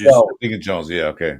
That was crazy. Dude, one of my guys from my chapter was at Boston Logan Airport. Look who we bumped into. Oh wow. That's Mick Foley? Yeah. Ah, nice. Captain Jack. That is just so cool. I love Mick Foley, man. Mick Foley's great. I mean, even as a person, I like him too, like his interviews and stuff. Oh, he's wicked down to earth. Yeah, he's a cool guy. I used to be so terrified of him when I was a little boy, when he first came out as Mankind. Because they would do these weird interviews with him. I would have to disagree with Jack. I don't think Tatum was the hottest hitter, to be honest with you. Dude, a lot of people say that the hitman Atkinson hit a little bit harder. Yeah. He's a highlight. Well, he had a lot more meat behind him too than Tatum did. Yeah. Well, even Jack said it. Even Jack said Atkinson's like the killer. He had like a highlight hits. The hits are like incredible to watch the highlights. What's up, Ernest? Ernest goes, I had the video of McCollum's injury. I was at another sports therapy then, and my doctor was Prinsky, Hook, and Lee. They analyzed that tape from McCallum. Wow. So while you were in physical therapy school or sports therapy, they showed that? Damn. Yeah. That was nasty. Live on Monday. Is Atkinson still alive? That was the worst. Yeah, he's still alive. He's alive. I thought so. So many of those guys are dead now. We lost him for a few years when he came out of college because he was with Navy. Yeah. Because it was the same situation that the Spurs went through with Robinson. Yeah, to wait a year. Dude, who was that receiver? I'm forgetting his name that had a really good year with us, but then he didn't come back because he was always going to prison, but he could have been a great receiver. You know what I'm talking about? He's like on the 76 or 77 team. Damn. You know what I'm talking about? That's the year I became a Raider, so I can't remember that. He really only played one season with us, maybe two, and he was good, but he kept getting himself in trouble on the streets and ended up in prison and then just never came back to the Raiders. My boyfriend might know because he's a good historian in that. Warren yeah, Wells. I think it's Warren Well. I think that sounds real familiar. That's my man Frank Weber. He knows. I'm going to make sure, but I think that's right. Hold on. Yes, it is. Yeah, I'm looking at it right now. Yeah. I don't. But I got his timeline wrong. It wasn't. I got his timeline wrong.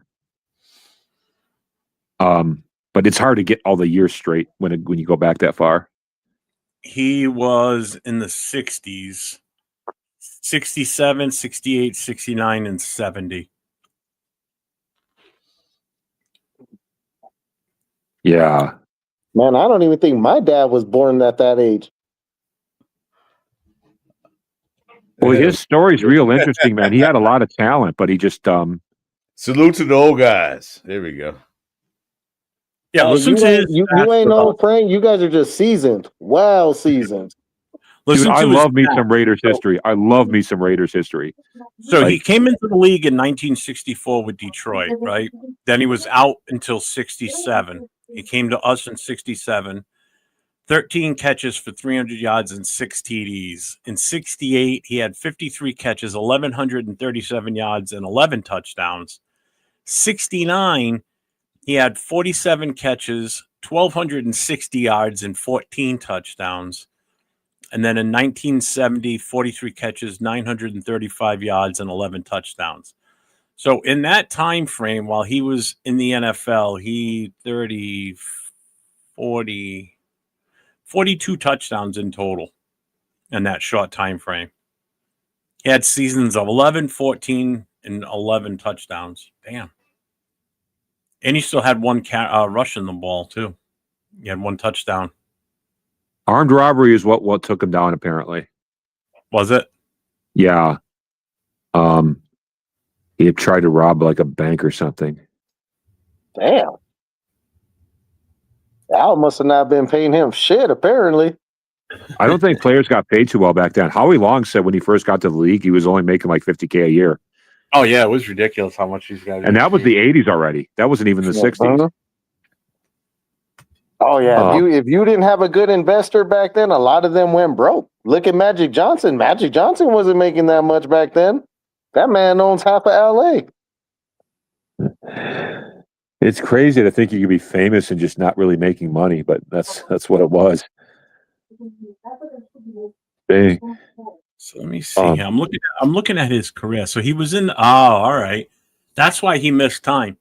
So he made appearances in 9 games with the Lions and made two receptions for 21 yards his rookie year. However, he was drafted into the U.S. Army after the season ended. So that was in 64. In 67, he returned from his military service and signed with the Raiders. While with the Raiders, with mostly Darryl Lamonica as his quarterback, he was one of the most dangerous wide receivers in the league, finishing with over 20 yards per catch in all 4 seasons. That's the 70 season, right? Or the 71 season? Yep. Before the 1971 season, Wells' career was cut short following legal difficulties relating to his divorce and subsequent criminal charges. Following the Pro Bowl game in L.A. in 71, Wells was met by police in a locker room and arrested on a warrant for probation violation, originating from his conviction in 69 for an aggravated assault. So he was on the run for 2 years. Had a warrant for 2 years. But it's not like they didn't know where he was. I mean, come on. But look what Frank said, and that was real life back then. No, I went to the story. He got threatened. His life, I didn't know who his name was. He got threatened because his wife was white. Can't hear you, Chris. You're too far away from your mic. I don't know what you're doing. I remember a story like that where his wife is white. They went to Houston, New Orleans to play a game, and they threatened his life. I remember something like that. I knew it was Warren Wells on that. It might be another guy, but I remember something like that. They threatened his life because his wife was white. And back in the 60s and stuff like that, in the early 70s, it wasn't cool. Back in some of the southern states. I don't know what's not, but yeah. So at that time, there was no such thing as a hate crime. Later in life and his death, right? Following his career, Wells continued to struggle with alcoholism and later dementia, but later became sober. Wells died in Beaumont, Texas on December 27th, 2018 from a heart attack at the age of 76. His brain was later sent to be tested for CTE, which is, for those that don't know, is chronic traumatic encephalopathy. So basically the concussion issue. So I found out why his probation was revoked. You guys want to hear this?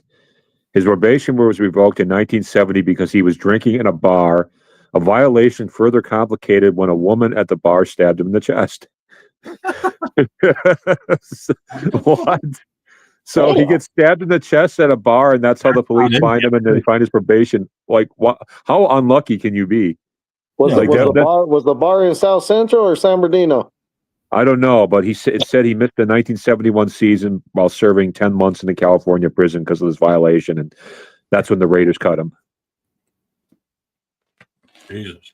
The ball was in Frisco because they don't like people like that out there. So yeah, Frisco's soft. What's up, David? Yeah, most of those guys worked regular jobs too back then. They had no choice. They get paid that much. There was no big lucrative contract. I know $20 million. Professional athletes did. Seriously. A lot of players don't get any money.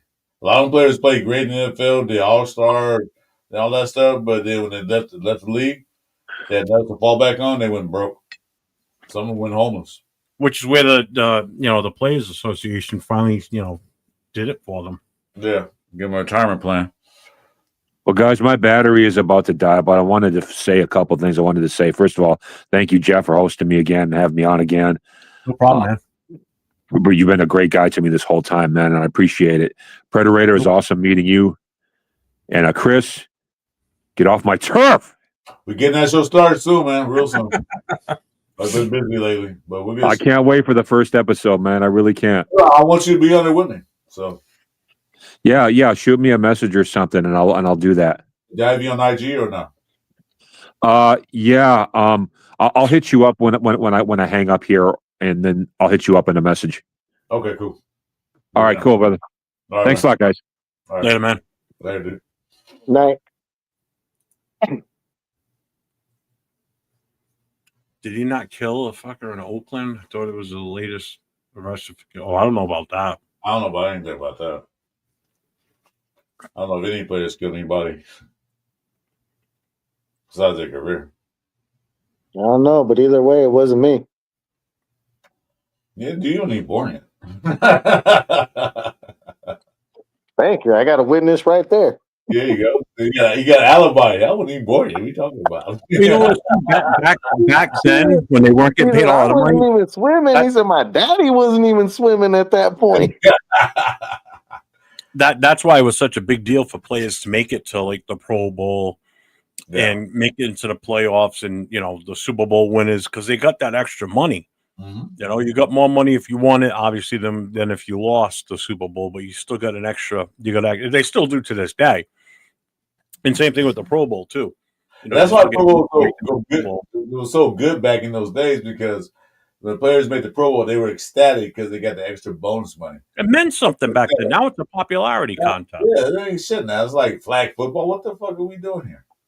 And you know what I don't get? Back then, these motherfuckers were getting paid, $50,000, $100,000, maybe at one point $1 million. They thought it was a lot of money, but guess what? They played for 10 seasons. They didn't fucking get tackled one time and be like, "Oh, my leg hurts, my arm hurts." No, it was a whole different game, and like you said, we are technically watching a real expensive two-hand touch and flag football right now.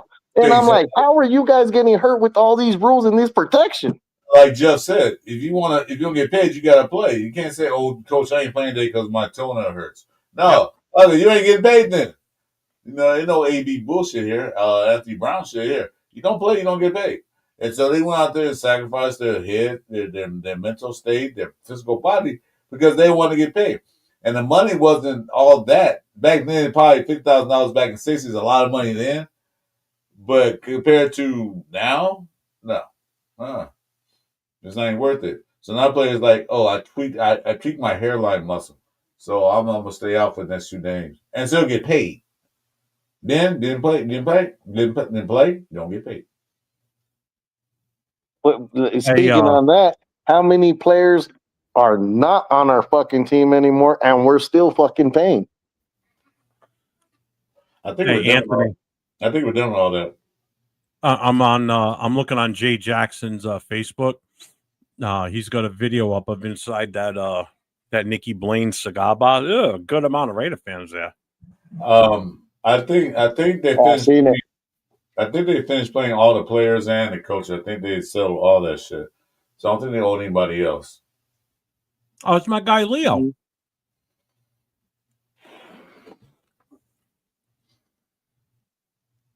Nice. Oh, I'm glad he went.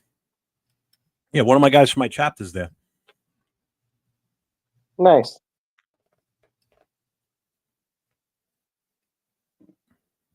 Places. Well, I mean, hopefully I keep doing these podcasts with you fine fellers, and we get sponsored, and we go to every game and do a podcast while we're there. Okay.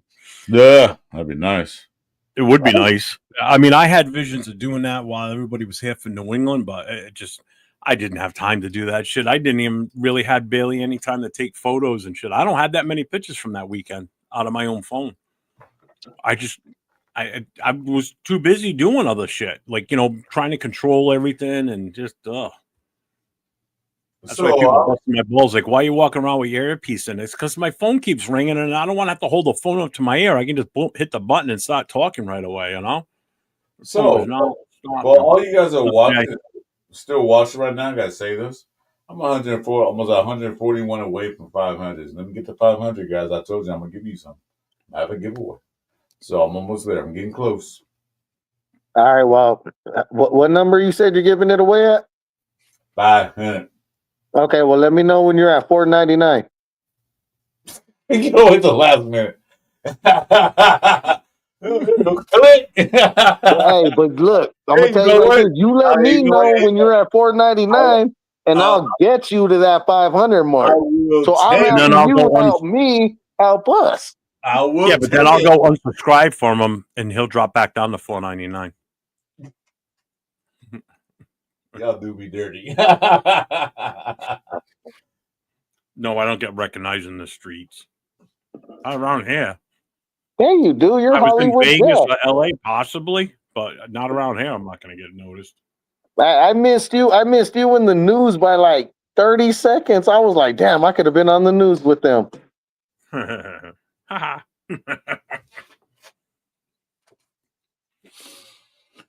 Ooh, man. Jay, he's lying. Shut up, Jay. What does it say? Respect and blessings to Raider Nation. I do not like how Stephen A. Snitch and Ryan Clark was trying to disrespect the running back, first-year running back out of the Raiders. Oh, yeah, Stephen A. Yeah.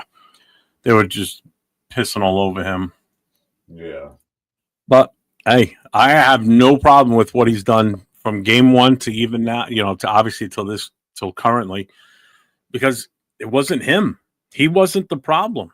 Genty was not the problem with this team. It was the offensive line not being able to make holes for him and block for him, and we weren't utilizing them right. Tell them to watch. Huh? Tell them to watch.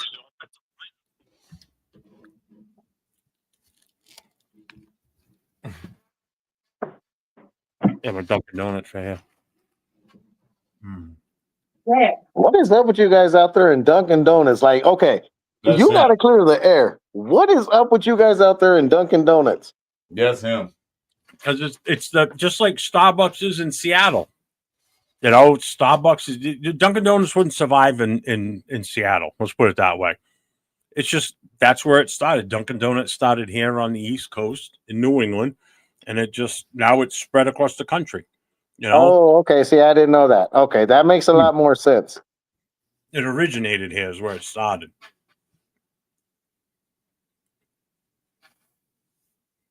So, do you ever eat a Krispy Kreme, Jeff? I've had it. There's only like one or two stores around that I know of. Nothing up near my area. They're down in the southern part of the state, pretty much down by where you were. That's like eating pure sugar, man. I don't like it. It's like just pure sugar. There's no donut, just sugar. Well, yeah, you grew up right there at Winchell's and Randy's Donuts. You know about Randy's? Bro, I'm telling you, I'm from SoCal. I'm not fucking with you, Chris. Like Chris, when I say, bro, I know LA. I know LA, bro. Randy's Donuts at 4:00 in the morning is the best time to go. 4:00 in the morning. Yeah. Come on now.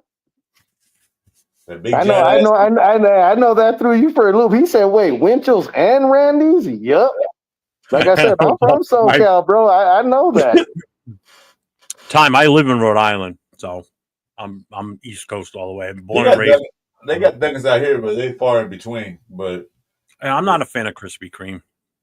I'm not either, real. Too much, too sure. See, like I don't like Starbucks. I really don't like any other. Actually, the only other coffee I don't mind is McDonald's iced coffee is really good. and I it's used only to drink $1. those when I was younger. Yeah. Unlike Starbucks is a green tea frappe or whatever that shit's called. Latte. Something I like. What? Like you said, you might as well call it fucking Starbucks cup of diabetes. Wait a minute. Did you say green tea? Yeah, green tea. Wow, you really are fucking old. I had to stop drinking coffee for a while, so I had to go to green tea. I had to drink tea. I prefer Dunkin' Donuts, blueberry. Oh yeah, the blueberry donuts from there are awesome. The pumpkin shit can go fucking egg. I fucking it's hate that them. time of year. Say the pumpkin donuts are out now. Pumpkin coffee, the pumpkin donuts, everything. Pumpkin. Are you kidding me? As soon as Labor Day came, boom, pumpkin spice was everywhere. It was like, fuck me. Advertising on TV. Damn. Already? 5 eggs and a cup of beans every morning, Keurig coffee. 5 eggs? Holy fuck. That means he's taking a big old shit. 5 eggs? That's a lot. Gracie, what do you want, baby girl? What's up, beautiful? What's the matter, baby? I heated up a couple of pieces of pizza because I was starving. And of course, she wakes up and comes running out of the bedroom. What's the matter, baby? Huh?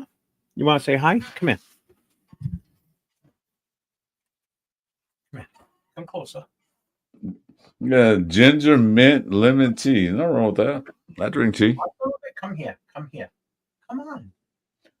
I don't think you guys can see. All right. So here's a question from Ernest. Here's a question. Do you stand a chance at beating the Colts with Gino? Here she is. It's my Gracie girl. If we can stop Taylor from breaking long runs, contain him, and Gino will throw any freaking picks, possibly. Okay, that's a legit question, but my legit question is like, okay, how many interceptions is he gonna actually throw? Let's throw it out there. I'm gonna say 3. No, better not. I know he better not, but let's be real.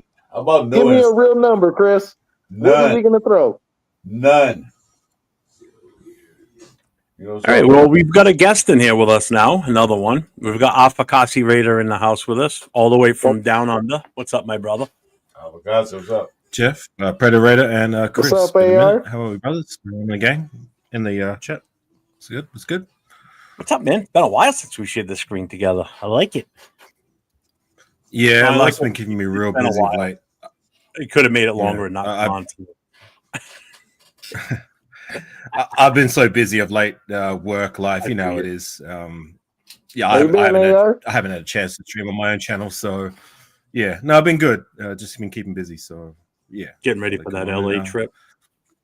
I'll say I can't hear him. Yeah, well, that's part of the reason why I've been testing. Take your mask off. No, I just can't hear him. Like on my screen, I can't hear him. I can hear you. I can hear Chris. I just can't hear him talking. I can hear him fine. Oh, shit.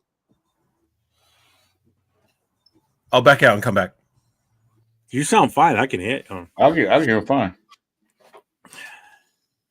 So I said take your mask off. Your ears are probably stuffed. Your mouth stuffed. It is with pizza. Is it party pizza or is it regular pizza? Oh, no, it's a regular pizza. Oh, okay. Why, did you like that party pizza or no?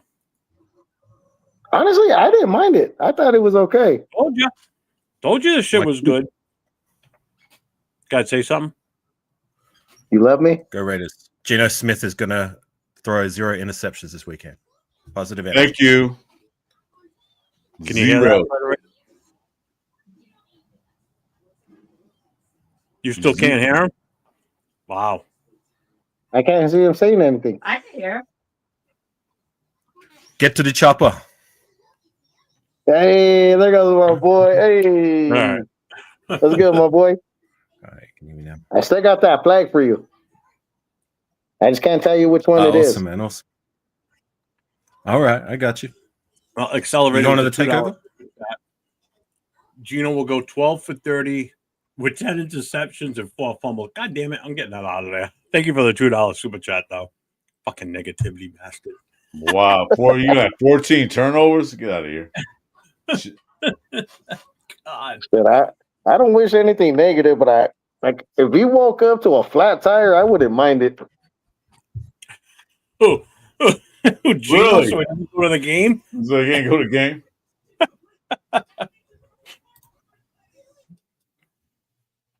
No, we can all hear him. He can hear him now, finally. I don't know why he couldn't hear him before. Yeah, I couldn't hear him before. Like I seen his mouth moving, but I couldn't hear him at all. Like, yeah, I hear him good now. We're good. Yeah. It might be my internet. I just switched over to teetering my phone. How's that? Is that better? Yeah, you're good. Like I said, I can hear you now. Yeah, just before, like I said, I just seen you doing this, but I couldn't hear anything. Yeah, it's probably the internet because I'm in another country and my internet's not been the greatest of late. But anyways, okay, you were talking about? I was just pretty much talking anything that pops up. And like here, Ernest just said, okay, here's the next theme. Gilbert is the QB for the Browns. When do the Raiders go for Sanders in the trade? Food for thought. No, I don't want that food. Keep that plate to yourself. I don't want Sanders. I don't know what you guys think, but I know I don't want Sanders. I'm sorry. The trade for Sanders? No, not a trade. They can release it. We pick him up, maybe, but no, not a trade. No. What do you think, AR?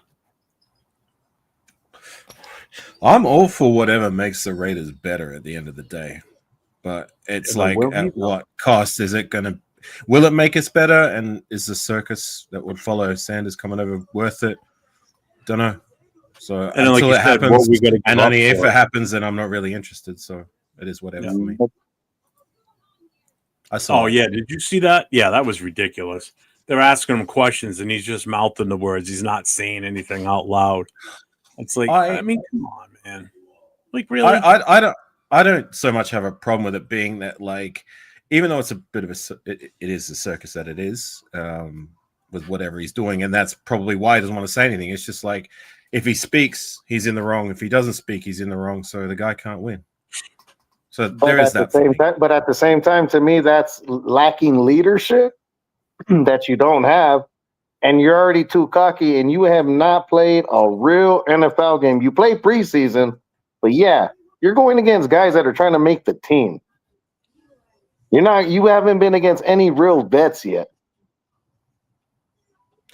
Well, if it wasn't for the fact that his last name is his last name, would they even put a microphone in his face, being that he's the third string quarterback?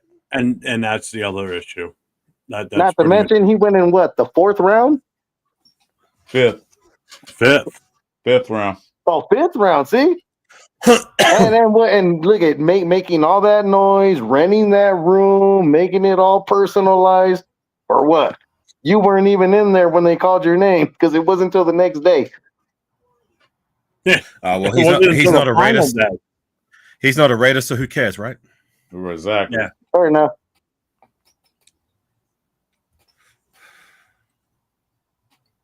Hey, Dixon, just before we move, can you tell me in the chat when it is you're coming to Australia? He's supposed to be coming to Australia sometime soon. Oh, really? Yeah, on vacation. So, yeah. He'll be on the other side of Australia, but still, he should have a good time. So I'm just curious since he's in the chat. Hey, how much does it cost ballpark from Australia to Los Angeles?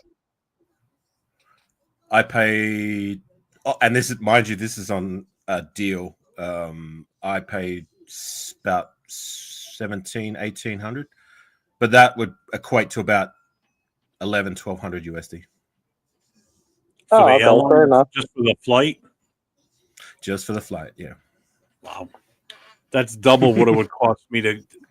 That's double what it would cost me to go to Vegas. So for an additional same amount, I could fly to Australia, basically. It's only the cheapest flight I found to Vegas is like $6 and change. Well, when the Raiders have the Australia game, ARs, he's hosting all of us. You already know, man. Look, if I can get on a 21-hour bender to go to LA for the love of Raider football, even when they're not doing so well, for damn sure I'm going to be there front row when they come to Australia. Oh God, yeah. I'm gonna try to sit right next to you. Hell yeah. Well, if they play, they'd play in Sydney though, right? It doesn't matter to me. If I can pay 1,600. Yeah, they're playing on the other side. They wouldn't play in Perth, right? I mean, well, they could. We do have a very nice stadium. I don't know if you guys are wrestling fans, but they recently had the Money in the Bank. Was it Money? No, Elimination Chamber last year, or maybe it was this year in my city. And at the stadium, WWF, right, or WWE, something like that. Yes. So our stadium, we built a new stadium like maybe 7-8 years ago.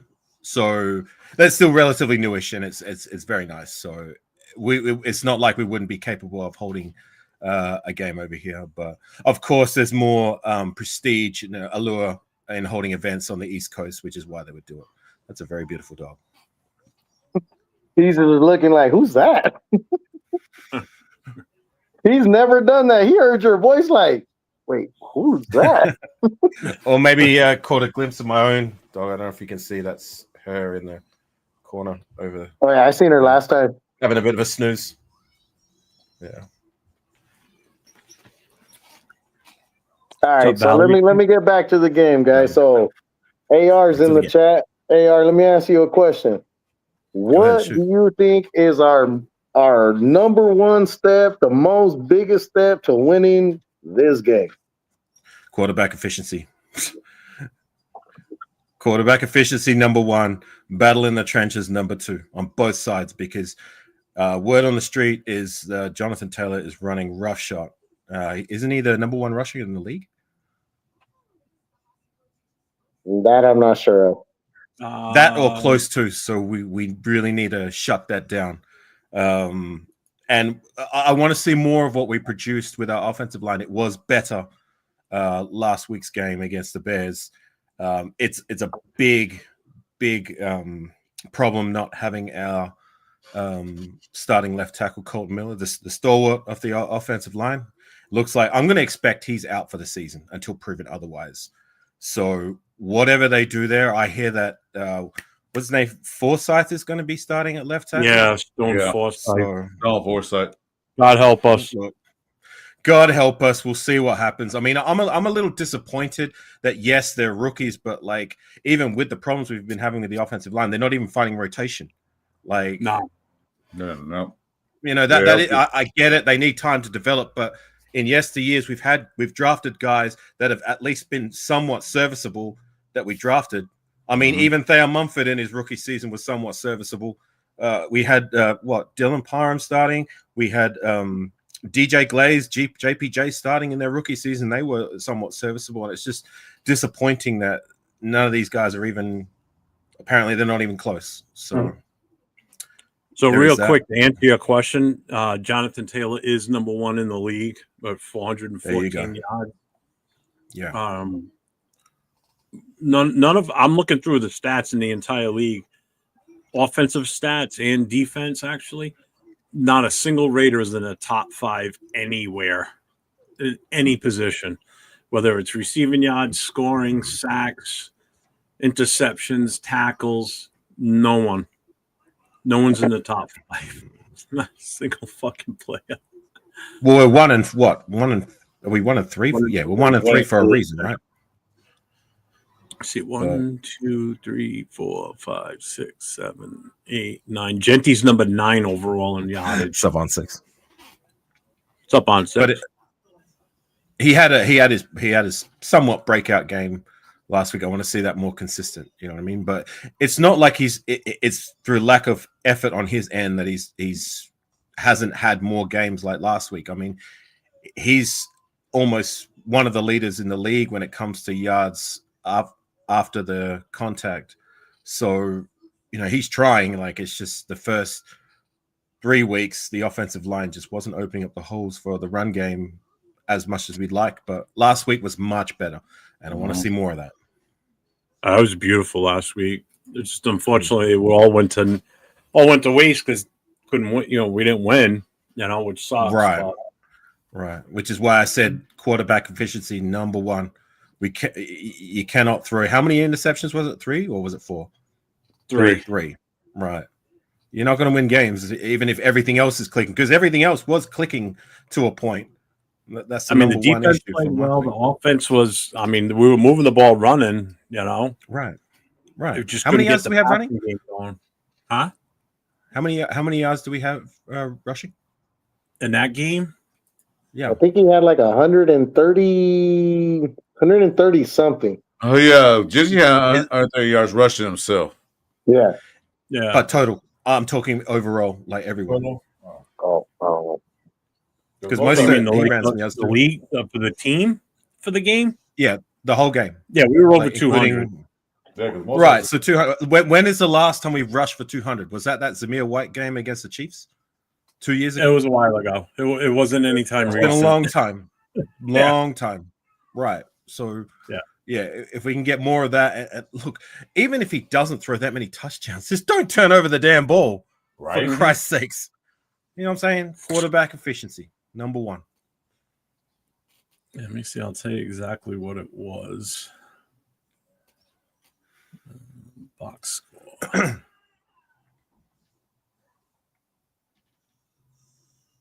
Yeah, because Genty had 138, Mostert had 62, Geno Smith had 31, and Trey Tucker had 9. So if we go to team stats, total net yards, rushing, 240 yards for us, 69 for them. So that's 240 yards on 31 attempts at a 7.7 average per rush. They were 26 attempts, 69 yards, and a 2.7 average. Hey, they averaged what we did last year. Right. What did we do for penalties? I don't think it was that bad last week. We had that many penalties. We weren't penalized at all that much. One. Right. We had one penalty, and they had one. Right. So if we're rushing for that many yards, our defense was playing somewhat competently. We weren't missing field goals apart from the blocked one, which cost us. And yeah, we weren't penalized. Then shit, there's only one reason we lost the game. Three interceptions. Yep. 3 interceptions. Yeah, because here's the total team stats for the two, right? So they threw for 202 yards. We had 117, 69 yards rushing for them, 240 for us. Total yards combined, 271 for the Bears and 357 for us. You look at that, and that's one of those deals where like, oh, we won that game. Time of possession was, let's see, because that was time of possession. Where the fuck are you? But this is what I don't get. We only had the ball 26 minutes. Why are we running the ball on 3-and-1 in a shotgun form? We had the time this time. We won the time this time. We had the ball longer. We had it less. We had the ball 26 minutes and 50 seconds. The Bears had the ball for 33 minutes and 10 seconds. Oh, okay. They went up. Don't forget that third quarter. They got the ball back pretty quick in the third quarter, and they just ate up the clock. Yeah, and long sustained drive at the end. If we don't, they already knew the defense is going to be out there regardless. They're like, "Fuck it, let's tire these fuckers out." As a coach, I'd have did the same shit. Yeah, we have accelerated. Chris and I used to do it on Saturday nights before the season started. What's up, Raph? A cup of tea. Hey, salute. Oh. Hello. Hello. Oh, yes. Hello. Yeah. I was checking the camera and the microphone, so I just wanted to make everything good. So that's why. You're beautiful, Rafa. Don't worry about it. What's up, Rafi? Got your chat GPT ready on deck, Rafa? No, not this time. No, there's no chat GPT in this one because I know that I'm getting prepared for my brain. You're right, Rafa. I'm just busting your balls. Sorry, man. Good one. Good to see you, Rafa. Yeah, good to see you too. Yeah, that was the lone down. That was the one downside to Genty was the fumble. But as soon as he got the ball, man, the defense was on him, and they just knocked it out right away. So I mean, yeah, he fumbled. Ultimately, it's still his fault, but the offensive line didn't do him any favors either. But come on now, home opener, first fucking open drive, interception. Every first drive that we have had so far, it hasn't been good. And if they have a first drive, come on now, what did they do in Washington? What, 60-yard return? The first play of the game?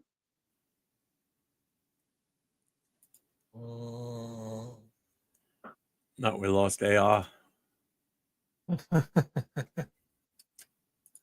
Jeff just said Raph is pretty. Has he been hanging out with the duck? Everybody go to the bathroom. Piss in the cup. Jesus Christ. Yeah, Gino needs a layoff. Man. Hey, Man, real quick, shout out to our boy LV Gear. You guys looking for that gear, the shirts, hats, all kinds of things, get at our boy LV Gear. Dude, he sent me way before the season started, before he came out here. He sent me a whole package of shit, and well, not shit, but stuff. And I've had this break. I've put this on when I got it, and the only time I take it off is when I either take a shower or whatever. But this thing, I've had it on constant since then. A year ago, I couldn't put this on my wrist. That's how much weight I've lost. I've lost like 100 pounds in the last year. So it's like I can wear stuff again that I wasn't able to wear before. You know? Meanwhile, I'm on the other side of the coin. I'm trading up. Dude, I was just looking through this. We brought this up the other night on one of the shows. We were talking about patches and everything that everybody's got. This is what I've accumulated since week 1, right? Look at this. 2, 3, 4, 5, wow. 6, 7, 8. Jeez. I'm gonna have no room. That's on a my lot of desk them. this That's a week. lot of them. Wow, that's a lot of them. And that's and what I got one from Federator that I put on my vest right away. You know, but somebody was asking, like, oh, you need to put these all on your vest. I want to, but here's the problem.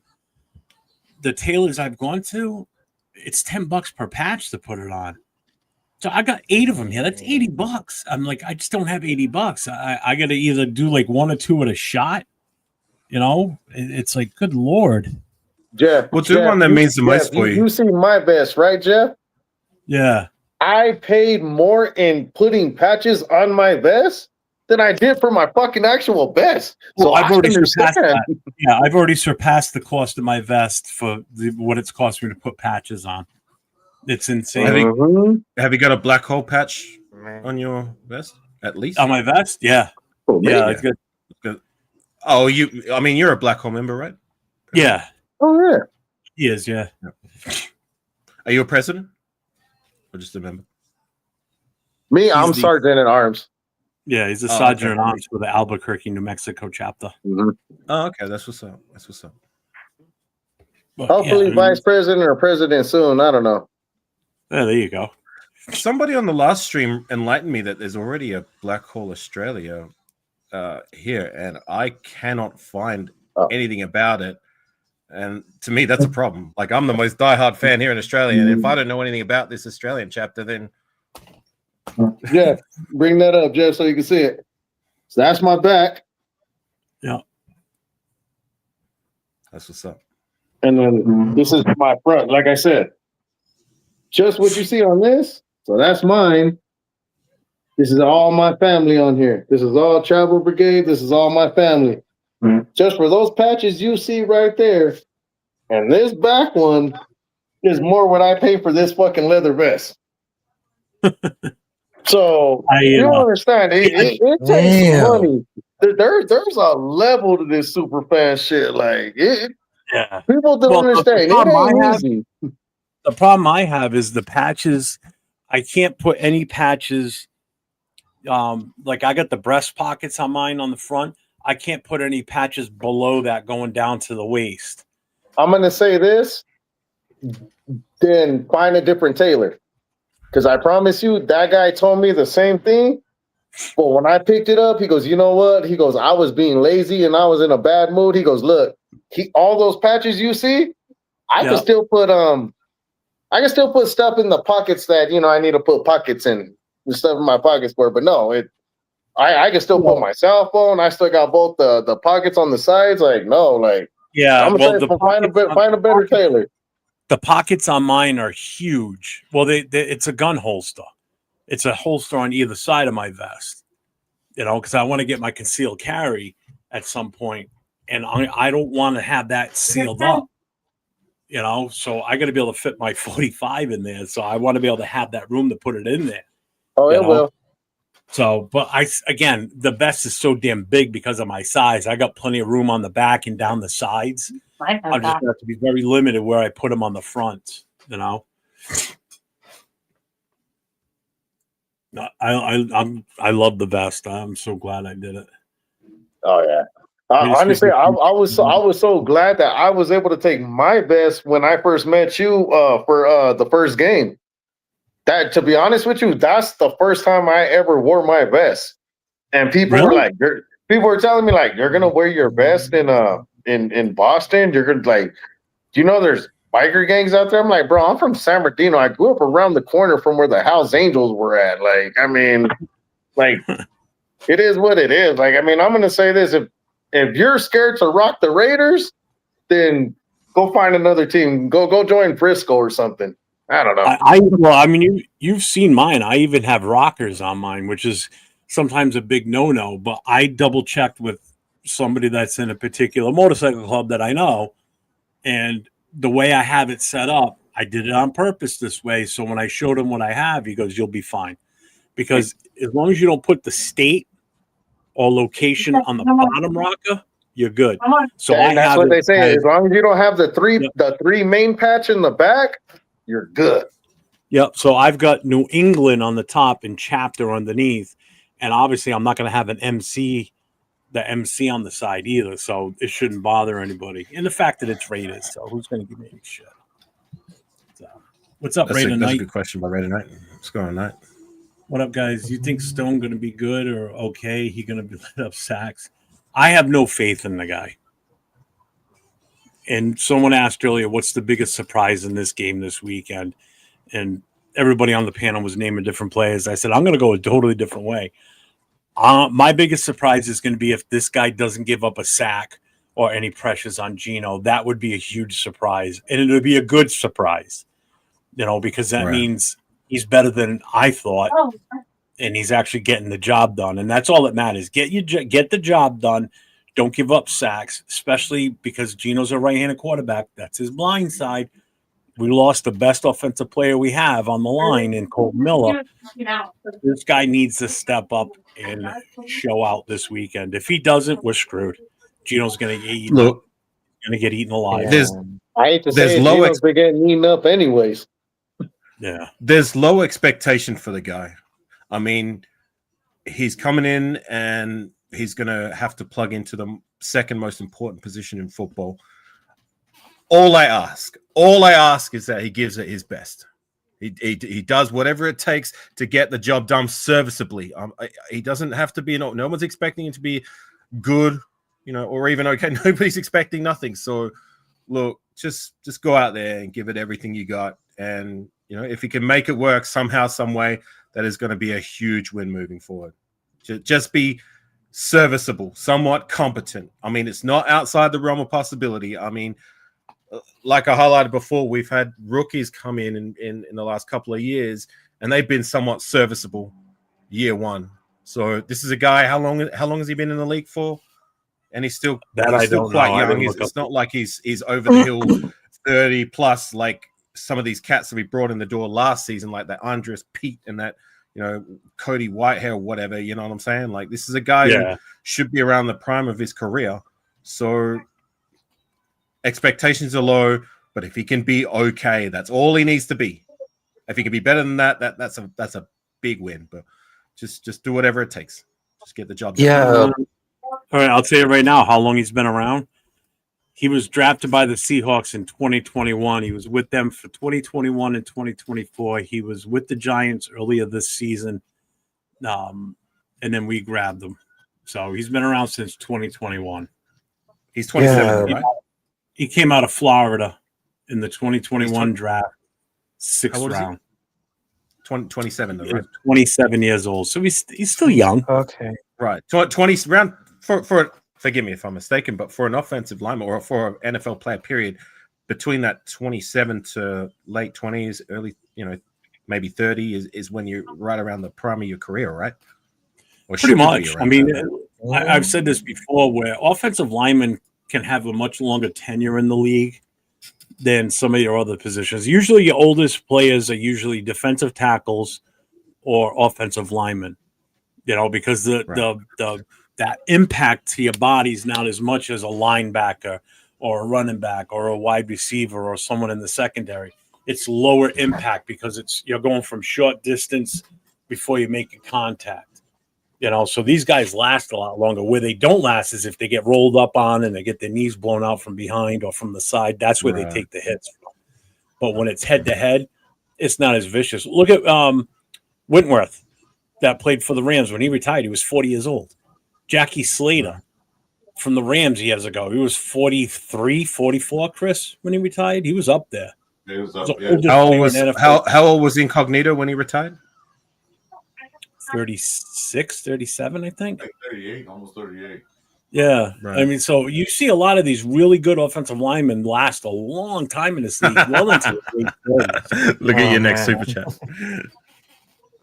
Oh, here we go. Storm Forsythe. On the next Gene Up show, respect the Stone. Thanks for the $2 super chat. Well, speak it into existence, Mr. Forsythe. Speak it into existence. James Firpo's here. Let's give James a shout out.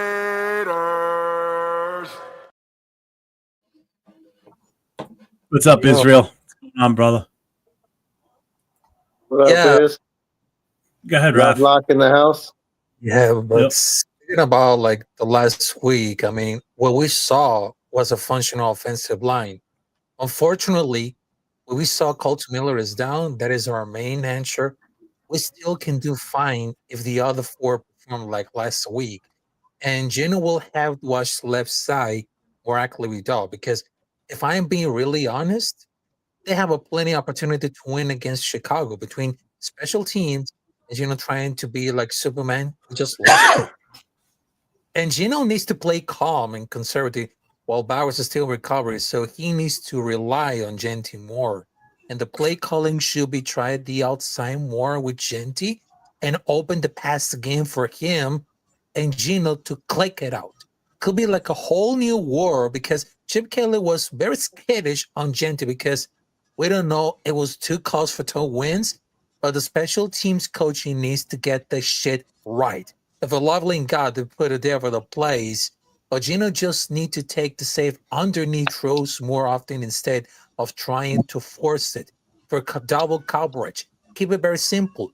You can get all of the points for one throw. If he wants to start hitting the check downs to more deep up and up, gotta be hard to tell if it's cook or not, because we run a college-style offense that doesn't seem to take advantage of matchups on a week-to-week basis, because some of the teams had bad run defense, and the coaches didn't know whether they're able to run the ball against them or not. And Gino throws 2 picks on the same route combination against the same stone. The whole game goes to definitely hell. And he was saying that it made a good play? I don't think so, because they're getting like some feedback, but they're gonna spend it at all. But my concern, because they need like a line in front of him to a few seconds to make anything better decisions. So if we can develop something special, they need to not to be hit at the backfield every damn play.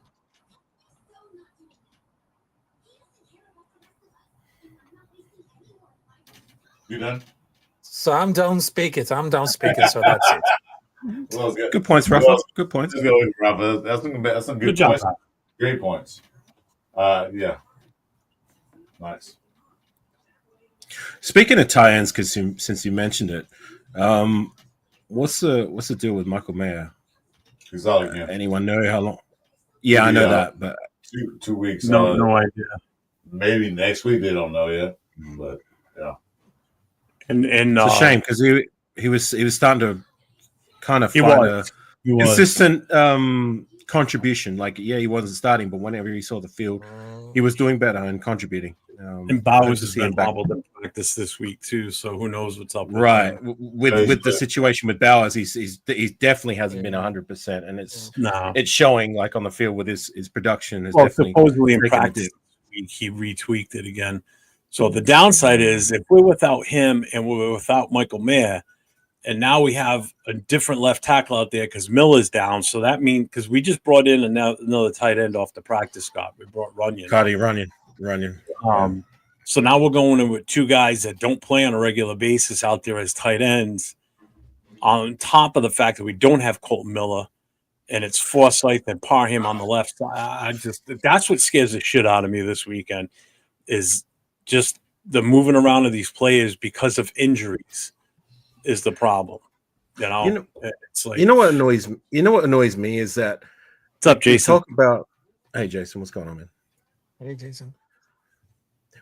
You know what annoys me is that when other teams seem to find a way with their next man up mentality. Yeah. Yet every time we try this next man up because of injuries to our star players, it just doesn't ever seem to work. Yeah, and I'm tired of it. I agree. Our next mentality is not there. But just as far as the one that when's the last time it's been there? Whenever we've had injuries to key positions, we lose key players. We're having to go the next man up. It just never works. Like, I totally agree. Can it start to work now, please? Now that we need it. I was going to say, AR, right before you made that comment, I was going to say maybe these guys, it's their chance to prove that they belong and they can do good. I was just about to say this before you made that comment and say, but we never had that. We never had that next man. We never have a guy come off, he's going to play off the bench and be that guy, be that guy. No, we don't have that. Never had it. Well, we have maybe a couple of them, but I can't remember the last time it's happened. Yeah, that's it, maybe. Never been like a long time. JD not the superstar. Oh, so that I'm not the superstar here. There's only one superstar in this room. Yeah, Rafa. No, Rafa. Rafa's the rope man. He's the ring man. Oh my god, he's the corner guy. He's the cut man. You see Rafa on billboards, man. Come on, all oh yeah. Yes. That, long as he ain't on a milk carton, we're good. What's up, Cheetah? I'm all to the billboards except for the milk carton. Yeah, no milk carton. No milk carton. Only on the billboards. Yeah. So Leo, I've been plugging your show for tomorrow with you and MC Raider, and they're gonna have Lincoln Kennedy on with them tomorrow too. I don't know if you knew about that. So. No, I did not. Well, Leo, MC Raider, they're down in Rosarita, Mexico at Papas and Bear. It's a big location down there. They've got a whole party thing going on tomorrow, and then they're going to do a game watch party there on Sunday. But tomorrow during the day at 2:00 Pacific time, they're going on live from there. Leo, MC Raider, and they're going to have Lincoln Kennedy on with them also. So make sure everybody checks into Cheeto Linus's Facebook, YouTube channel tomorrow. Hit those notifications so you guys see that tomorrow. It's 2:00 Pacific time. They're going live. I'll catch the replay because that's that'll be at 5 a.m. for me. I like it. I'll catch the replay. I mean, do that. Jack Best has been on the milk cart. Well, same could be said about every other wide receiver not named Jacoby Myers. I mean, and Trey Tucker. Now we got Predator on here. Ooh, he's back. Getting serious. There you go. I just joined. I kind of had a 2-hour lapse, or I checked out for a couple hours. How's Avocasi been, man? How you doing, brother? Yeah, good, Jason. Thanks for asking. Just been busy with life and work. Getting prepped my inbound trip to the States, which is less than 2 months away. Yeah. Well, I hope you have a good time, and enjoy it here. No matter what. So when are you going to be here again? So I get here. So the LA game, I believe, is on the last day of the month, or the 30th or 29th of November. So 30. I'll be in 30. 30th. So I'll be in LA 2 days before the game, just so I can try and get my sleeping pattern in, get it sorted, because I'm going to be jet lagged like a motherfucker. Oh yeah.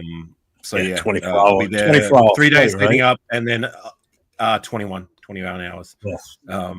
So I'll be completely flipping my my time schedule, because it's going to be opposite. Your daytime is my nighttime, and being on the West Coast, it's the West Coast is 15 hours behind. So it's you'll only be about 320 miles from me. So, but if you want to go see Chris, you're just like right around the corner. Chris can reach out and touch you from where he's at. Pause. Like Chris is I will be there, guaranteed for the LA game, but I might stick around and I may try to make the Vegas game the next week, but we'll see. Yeah. Well, enjoy while you're here. I mean, what game is that in Vegas after that? The Broncos game. Oh, if you've never been to a Raider Bronco game, they are live. It gets a little right. I don't know how Allegiant Stadium is, but man, at the Oakland Coliseum, I saw some really good fights. Broke up a couple really good fights. Can't say I actually got into a couple really good fights, but we'll leave it at that. I was still into a few. I was still working at the time. All I know is I had to get the hell out the fucking way before Oakland PD got there and my name got dropped. So just saying, we had to kind of cut out a little bit, My girlfriend at the time when I went to the Oakland game, she almost busted the head of this Latina that was standing in front of me. Hello. Hello. Look at those doggies. That's what's up. Okay. Down. Good puppies. Well, anyways, I just thought I'd pop in here, say hi to my guys. I haven't seen AR for a while. Miss you, brother. Good to see you, Jason. Yeah, my bad. Like, I know I haven't been active on my channel. Like, it's just life's been keeping me busy. Take care of your family first, man. The family. Yeah. I'm going through a lot with my mom right now, and the big week starts next week, and so we'll see how that goes. That's not going to be fun, but we got a lot of road to get her back to full health. So next week's not going to be fun, and be there and be strong for your mother. Yeah, Jason. With the prayers and whatnot, we'll get her through this, So, but no, I thought I'd pop in and say hi before my two fellow. Hang on, before you leave. Yeah. You mentioned your mother's going through some things. You don't have to get into detail, but do you need assistance with that? Like, no, physically, but like monetary wise. Like, no, I am financially stable, my friend. I don't want to really get into details about my financial. You don't have to. But, you don't. I'm not asking. I'm just asking if you need the helping hand. Like, I'm just God has blessed me. God has blessed me with some good investments and good times in my life in the last 20 years, and so my family, everybody's well taken care. I've made sure that my family's going to be taken care of, and my mom's being taken care of. We just gotta. She had surgery about a month and a half ago, which all the good news came from that. All we got to do is do some what's called maintenance chemotherapy. Okay. But she's 75 years old, but she's very active for 75. And so we just got to do some maintenance chemo. It's the same age as my mother, too. Yeah. Well, we're the same age, too. It takes care of so it makes sense that our parent mothers are the same age. Yeah. She's got to do some maintenance chemo. But everything else is everything else you couldn't ask for better outcome. And with God's hands, man, we're doing pretty good. She's stubborn as all hell. Let me tell you, it's hard to. Not my mother? Huh? You sure your mother's not my mother? Because that sounds just like my mom. Oh man, sometimes it's just like Mom, you got to take this medicine. I don't want to take that medicine. You got to take this medicine. I don't want to take that medicine. Shit. She goes, you take the damn shit. I don't need to take it. And I'm like, don't you? Oh man. But on that note, I'm glad you could say that, because like I said, I was like AR said, I'm glad he asked that, because he took the words right out my mouth. I was gonna sit there and say, like, let us know, because I'm all TBH, all chapters. We'll do what we got to do to make something happen. But if you're good, you're good. No, is there though. We're totally good. Trust me, and I don't, like I said, I don't want to get into the details of everything, but when it comes to finances, there's no problem in this household with that. So, so that's good. But I appreciate it. The good thing, we're gonna end this conversation real quick. We're family too here. Even Ralph is my family. And he doesn't say nothing, especially Ralph. Chris and Jeff, I love you both, guys. I will talk to you guys tomorrow, but I just wanted to pop in, make sure I didn't miss anything, because obviously we got a show tomorrow to do, and I'm looking forward to it.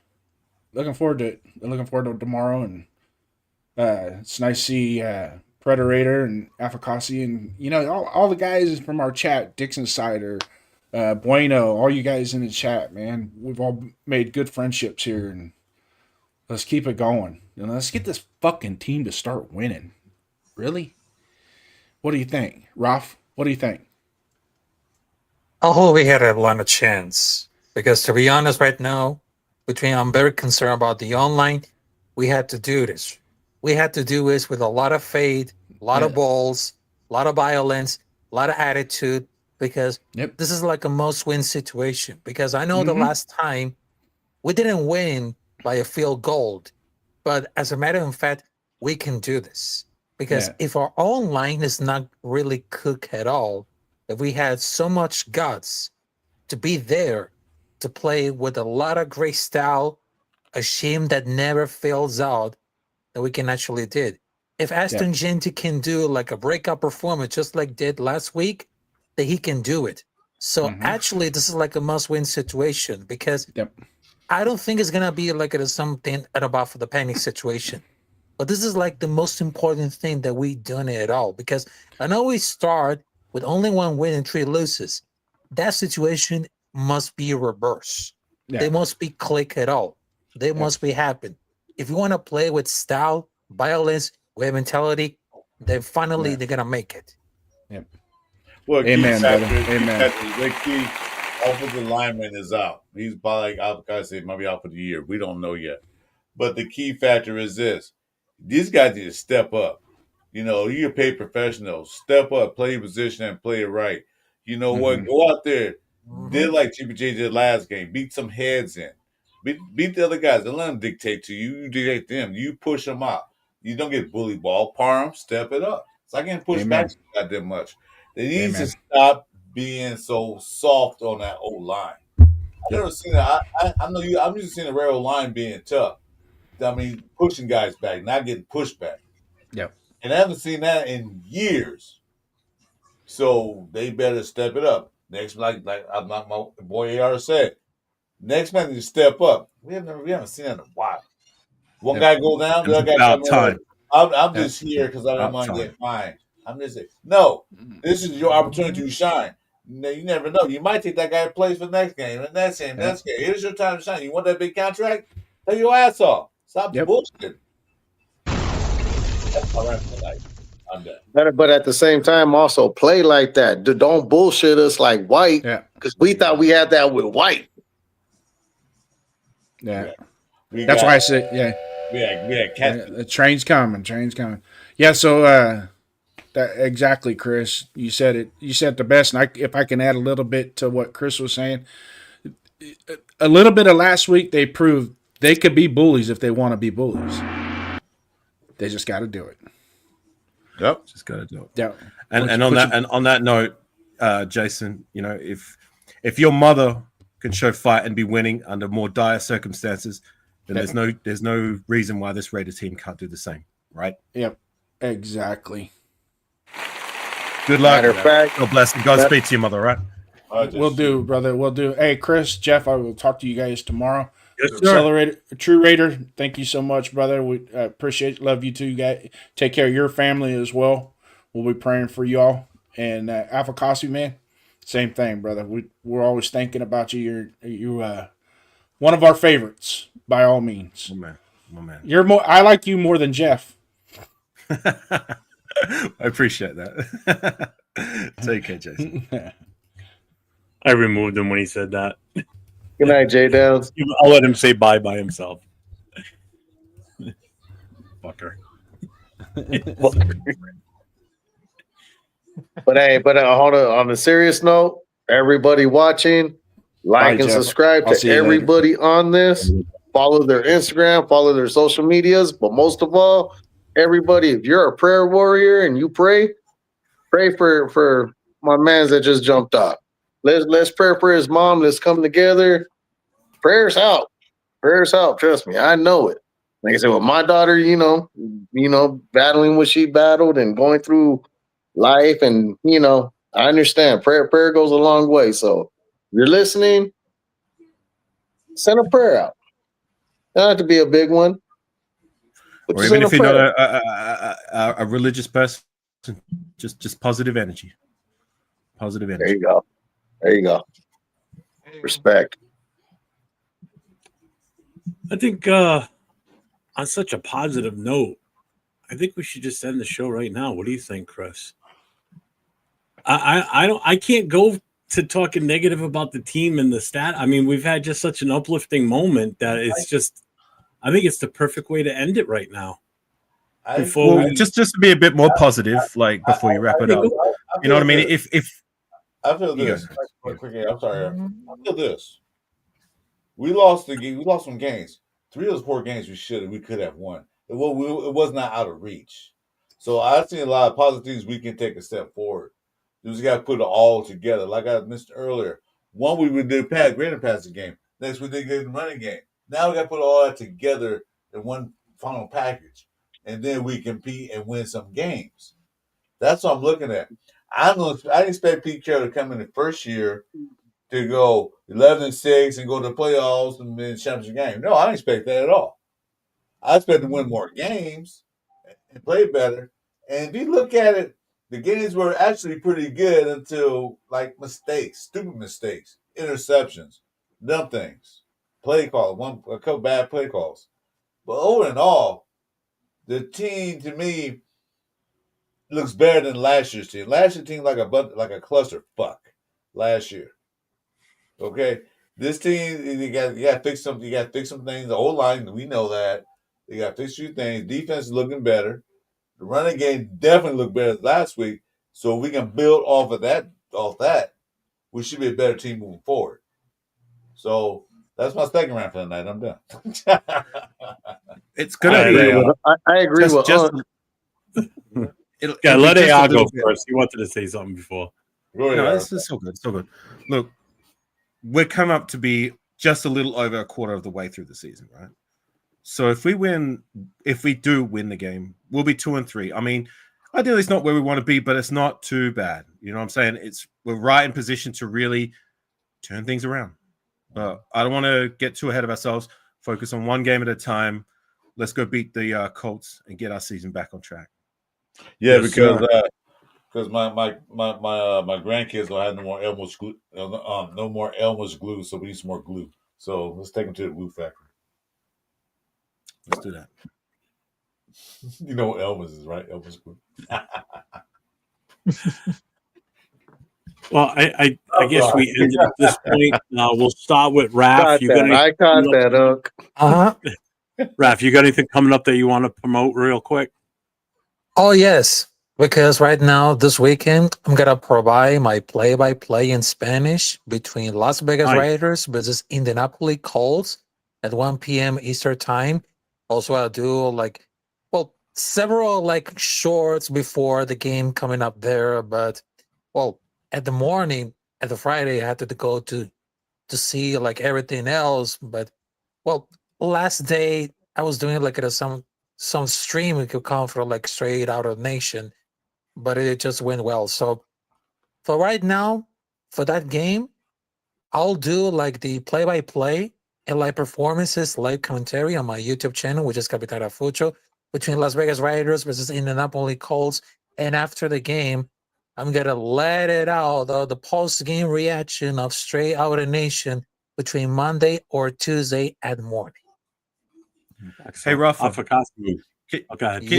Can you give us one since you're doing the Spanish is your primary language, correct? Yes, the primary language that you can, like to play by can play. can you say this for me in Spanish? Win, lose, or tie, Raider Nation till I die. Gane, pierda o empate, siempre llevo la Nación Raider en mi corazón hasta la muerte. That is beautiful. Beautiful, Rafa. Beautiful. Okay, all right. Let's go on that note. Hey, this is from Chilu. Chilu, I can't remember his name. I would have to look on with Chilu.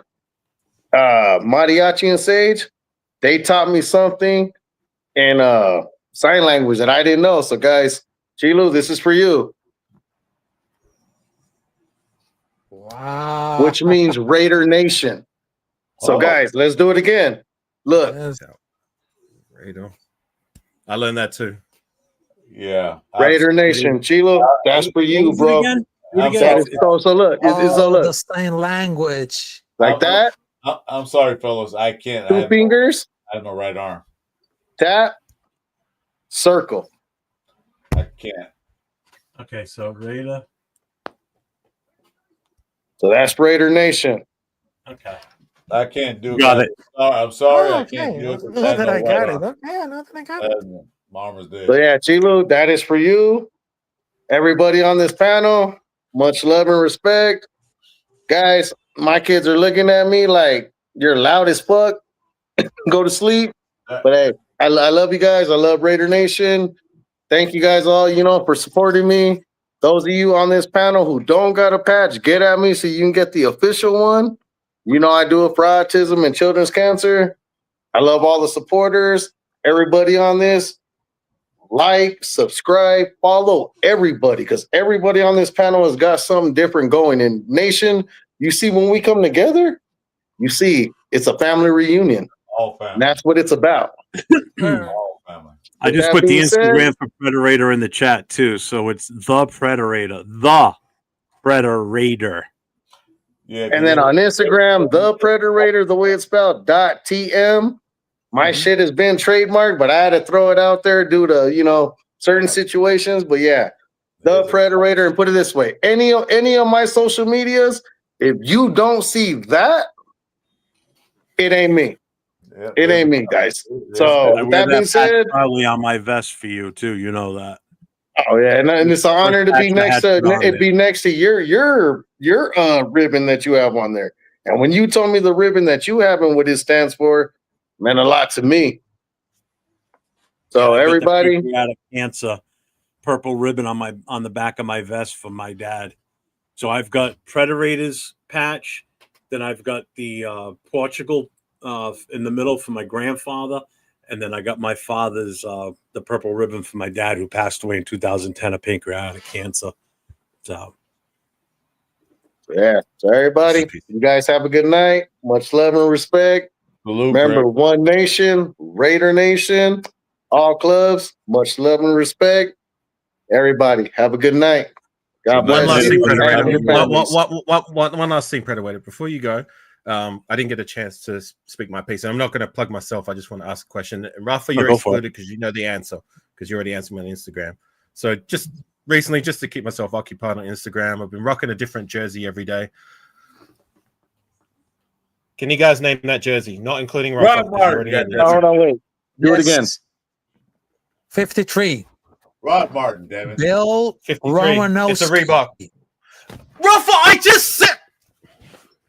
Oh. Wait. Oh my God, I just.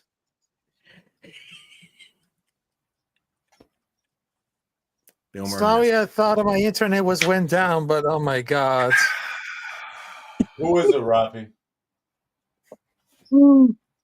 Sorry, my internet just went down. Who is it, Rafi? Who is it?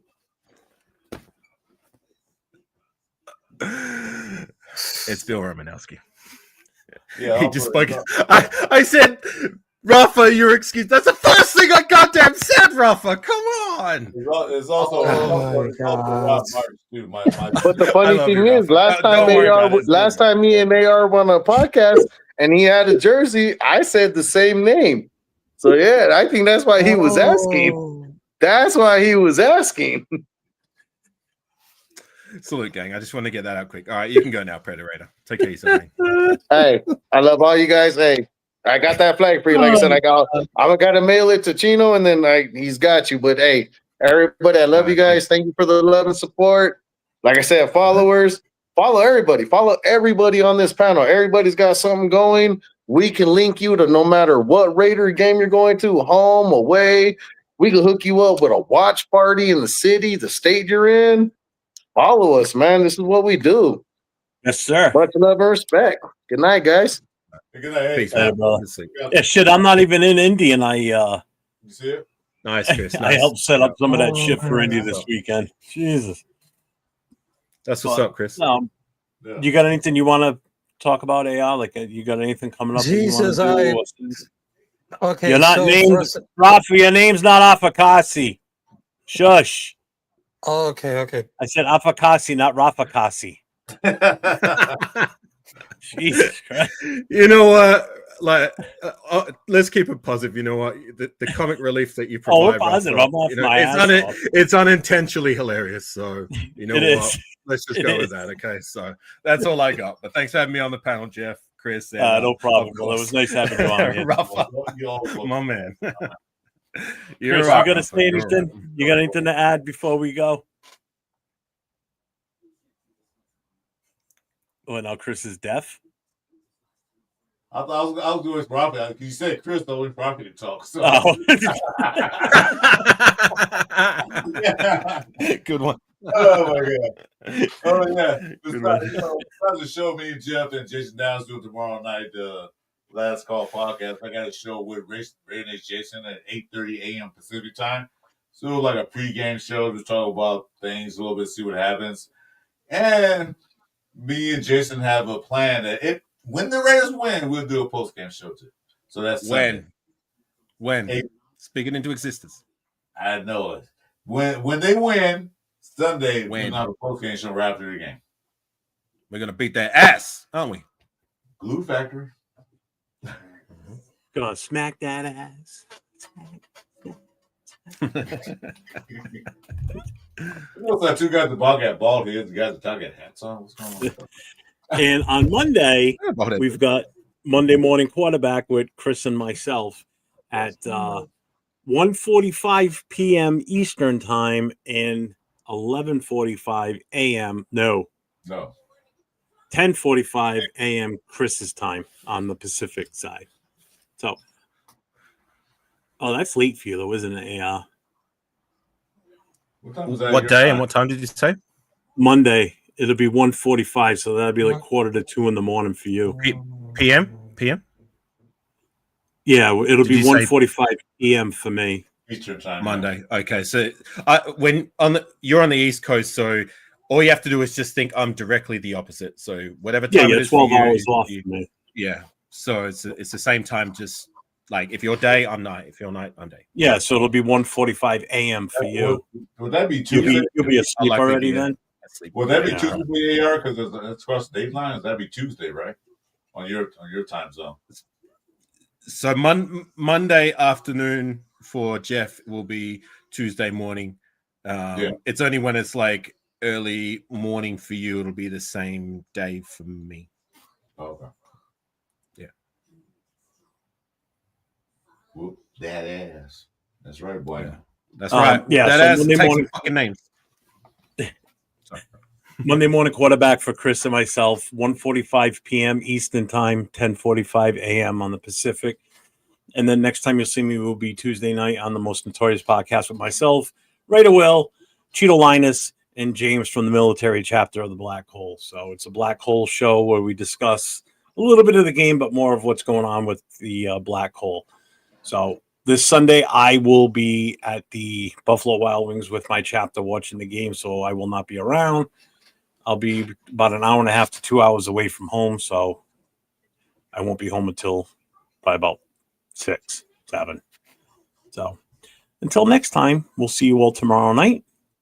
Thank you, everybody, for tuning in. Thank you for everybody that came on the show with us. Rafa, AR, Jason Downs, Predator, Raider Will. Who am I missing? Accelerator. You say him? Who? Accelerator? Did you say? Oh yes. Oh my God, Accelerator. Thank you for coming on tonight. Also, so thank you everybody for being here in the chat. Thank you for chiming in with your questions. We appreciate you all. And as I always say, stay safe and go Raiders. Go Raiders.